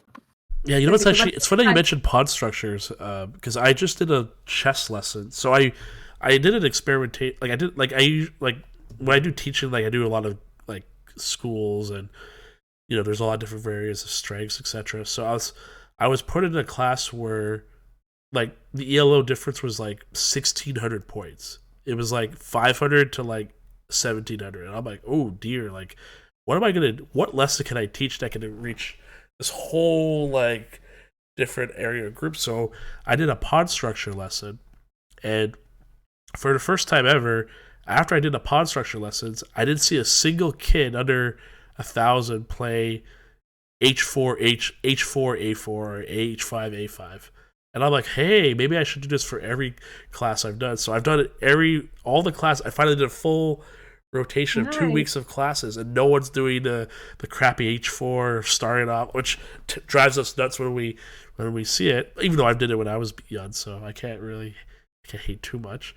But I was like, oh, you know what? This pawn lesson is actually really good. Maybe I should take this and make it something a little bit more like legit. And then now you're talking about chessables. Like, maybe I can do a lesson on pawn structures, because that'd be because why not? Because like you cannot explain every group of children or students like, okay, this is the pawn structure. Like basically always you're explaining to just a few people. But when you're having this digital product like a course, it's like literally it's a book. So like it's or like it depends. Like there is a small and big book, of course. Like it depends on the like what is your course is about. But that would be really nice. And then also like the prices there, I would say they're kind of nice. Like for example, the repertoire which I'm having this course, I believe it costs like without a discount something like $30 or $40. That's like a dinner, a good dinner. Yeah, but which actually not much, because it's like it's huge. It's a whole repertoire against for white pieces. Of course, maybe you might not like some lines, or you want to play something else. There are also some alternatives there, but you might need something else. But it's actually like very cheap, and as well as other courses like 20 till I would say maximum $40-$50, and especially if you get like some discount, you can get like for like $10, $15, $20, like a huge book. Like this is very cheap, and it's very precise. You don't have to read a whole novel. You can just look at that specific part. I completely makes sense to me. Yeah. Before I ask my last question, what advice would you give to chess coaches? Like, what's the one piece of advice you would give to a chess coach to help them improve in their chess coaching with their students, regardless if they're young or older? I've seen many coaches, good and bad. Like, had myself experience, with the coaches on some tournaments, and before when I was just, a kid who was trying to play. And I would say, like, advice to the chess coaches would be like, is quality over quantity. Like, don't grab like I don't know, like dozens of students. And I think it's also very important because at some moment I remember there were like some coaches who were like jumping from one call to another. They'll feel like, okay, at 2 p.m. I have one student, at 3 p.m. I have a different one. So better to spend like 5-10 extra minutes of your time which you're actually don't they're not paying for. That's what I'm usually doing. I'm not like sitting. Normally, I have like lessons 90 minutes, and I don't spend 90 minutes, but let's say like 100 or something like this, a little bit more, because anyway, at the beginning we're just starting, and at during the lesson we're still having like a few minutes here and there, like some talk, some laughing, because it's about the connection also. But when you're having less students, you're going to have reach better results with them, and that's the most important, because if you have so many students and you're going to try to help everybody, even if you're trying so much, you will not have that the time and that resource which you can give to each of this person, and you might be left with no students at the end, because they're not improving. But of course, like if you're like a professional chess coach, like you might have so many students, obviously, and you can of course manage them.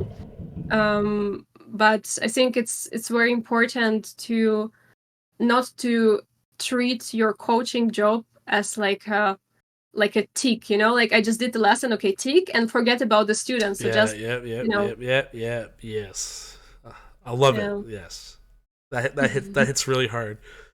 Those are not check marks. Those are kids or adults, and they're looking at you to make them succeed. So do whatever it takes. But I think it's also like in any other also aspect of life, or like also like in chess, we can say, because I think, of course, like not every high-rated player can be a coach. Because it's Agreed. like if someone is a grandmaster, but if I mean, and also like of course like one more like advice, but it's like general, just like you should do what you love, not love what you do. Like you really kind of have this connection with coaching, connection with the kids, really having as an aim them to improve, because I know in Ukraine so many coaches who are like, they're screaming, they're like like they're saying you should study this, you should study that. Kids are not listening, but you should make them listen. And that's what worked for me so much, because there has been one family, I remember I was coaching like a few kids in one family, so I was coming personally to them, privately to their home, and was doing lessons. They were like, I mean, I believe like one girl was 12 years old, the other boy was like 9, and the youngest was like 5. And I was like doing classes together with them, first with one, then with another, and sometimes together. And the smallest ones were always a problem, but somehow we found this way. I was slightly strict. I mean, I'm a strict coach, but not too much. And of course, I was never screaming at my students. But before, they had many different coaches, and they didn't have this connection. I actually found this connection with them. And of course, always with the kids, it's like playing style, this kingdom, this soldiers, battlefield, and so on.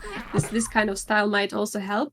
But yeah, if you find, you should just find the connection with a student, and once you have it, you will succeed as a coach, and you will help your student to succeed as a chess player. Final question, where it's going to be a little bit more of a rapid questions. So I'm going to ask you a couple of rapid questions. I'm going to give you 2 options. You can decide which one you like more. So, for example, hot or cold? Hot. Okay. E4 or D4? We already know this one. D4. Pre-move D4. Oh, no. Pre-move. Oh, it's the pre-move D4. Okay. E5 or D5? D5. Oh, okay. Because I can play it against anything. Knight F3, E4, D4. Oh, God. Yeah, we're going to play a game one day. I'm just going to challenge you randomly on stream. We're going to have some fun. Damn, I had a list in my head. It just all vanished. Oh, sorry. C4 or Knight F3? Knight F3. Oh, that's interesting. Okay. And then for black, E6 or B6? E6. Okay, you prefer E6. Okay. White or black? White. Oh, okay. 90-30 or 15-10? 1930. Always 90-30. Okay. trying to think of some good ones. Sorry? Would you rather be the top? Would you rather be the top player of your country, or the top 50 in the world? One top 50 in the Ooh, world. you want that world? Okay, In okay. the country, top 50 in the country. No. It's like a top 50 in the world, Uh, or number yeah, one in your yeah, country. I know. Okay, okay. Top 50 in the world, Damn. yeah. Okay. Um. Well, this I think you already answered this one earlier, but if you could only play competitive chess or commentary chess. Yeah, it's a very tough. This is the toughest one, yes. But I would say commentary or like this media and content work around chess. That would be it. Okay, knights or bishops?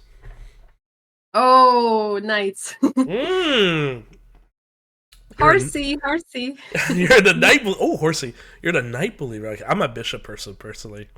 Like when I was Uh, younger, I loved knights, but God, bishops could do some dirty stuff. Like, for sure, but also knights sometimes can jump. oh, sometimes you get a good Smothers made online bullet one day.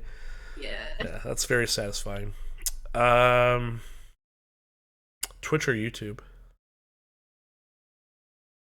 Tough, tough one. YouTube, I would say. Okay. Uh, Stories or singing? Sorry, stories Stories or or singing? I didn't understand. So stories, so Stories like or singing? So would you prefer? telling stories or singing. No, so just stories in general. Like, yeah, you could say Ah, telling okay, stories. okay. Singing Singing, okay. Um,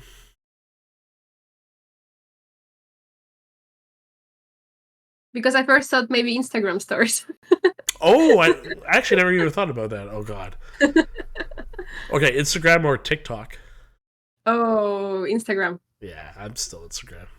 Yeah. Yeah, TikTok's a little too Generation Z for me, but it's still good. It's still good. Um, okay, I ran out of questions. I should have it prepared next time. I'll do it for the next podcast. I'll have a nice list of them. But no, I think we can end it there. It's been a couple hours, so staying with the Yeah. standard average of the podcast. But no, thank you so much for coming out here. Can you share with all the viewers all your socials? How can they find you? Whether it's content or your chessable courses, or just to get to know you more personally from a streamer perspective, like Mhm. all your information. Yeah, so basically, thank you so much for watching the podcast to everyone who is there. And yeah, I actually, since I'm like Angelika Valkova, but I have, this like nickname like chessborn. I So like I'm that. Angelika Chessborn, yes, AngelikaChessBorn on Twitch, but almost on all other social media like Instagram, Twitter, TikTok, YouTube. I'm chessborn. So if you're writing chessborn, you'll find me for sure. And yeah, I mean, I think that I will have very soon some content on YouTube, and I'll start rolling it together with Matthew Oh because we yes. have to make our footprint here in the chess world, and we have to make more and more content. And I want to thank you so much, Matthew, for inviting me here for talking about chess. It's been a great time, pleasure always. Not so many podcasts are out there like chess podcasts, and also Hmm. which are focused on the not so famous or like top players or top streamers or top chess elite of the world. But it's nice to share the chess journey, the streaming journey with you and with all your viewers. So it's been a very nice time. Thank you. And now together building up the footsteps, because that's a nice slide. I'm gonna niche that with you. No, but Nice. thank you. You've been very sweet and very passionate talking about chess and yourself, and I really loved having you on board and talking as a guest here. For anyone who wants to see more episodes, you can check out Spotify and YouTube. Title's Vagirinus, and we are soon going to be on Apple. So stay tuned, everyone. And again, thanks for watching. Thanks for listening. Thank you.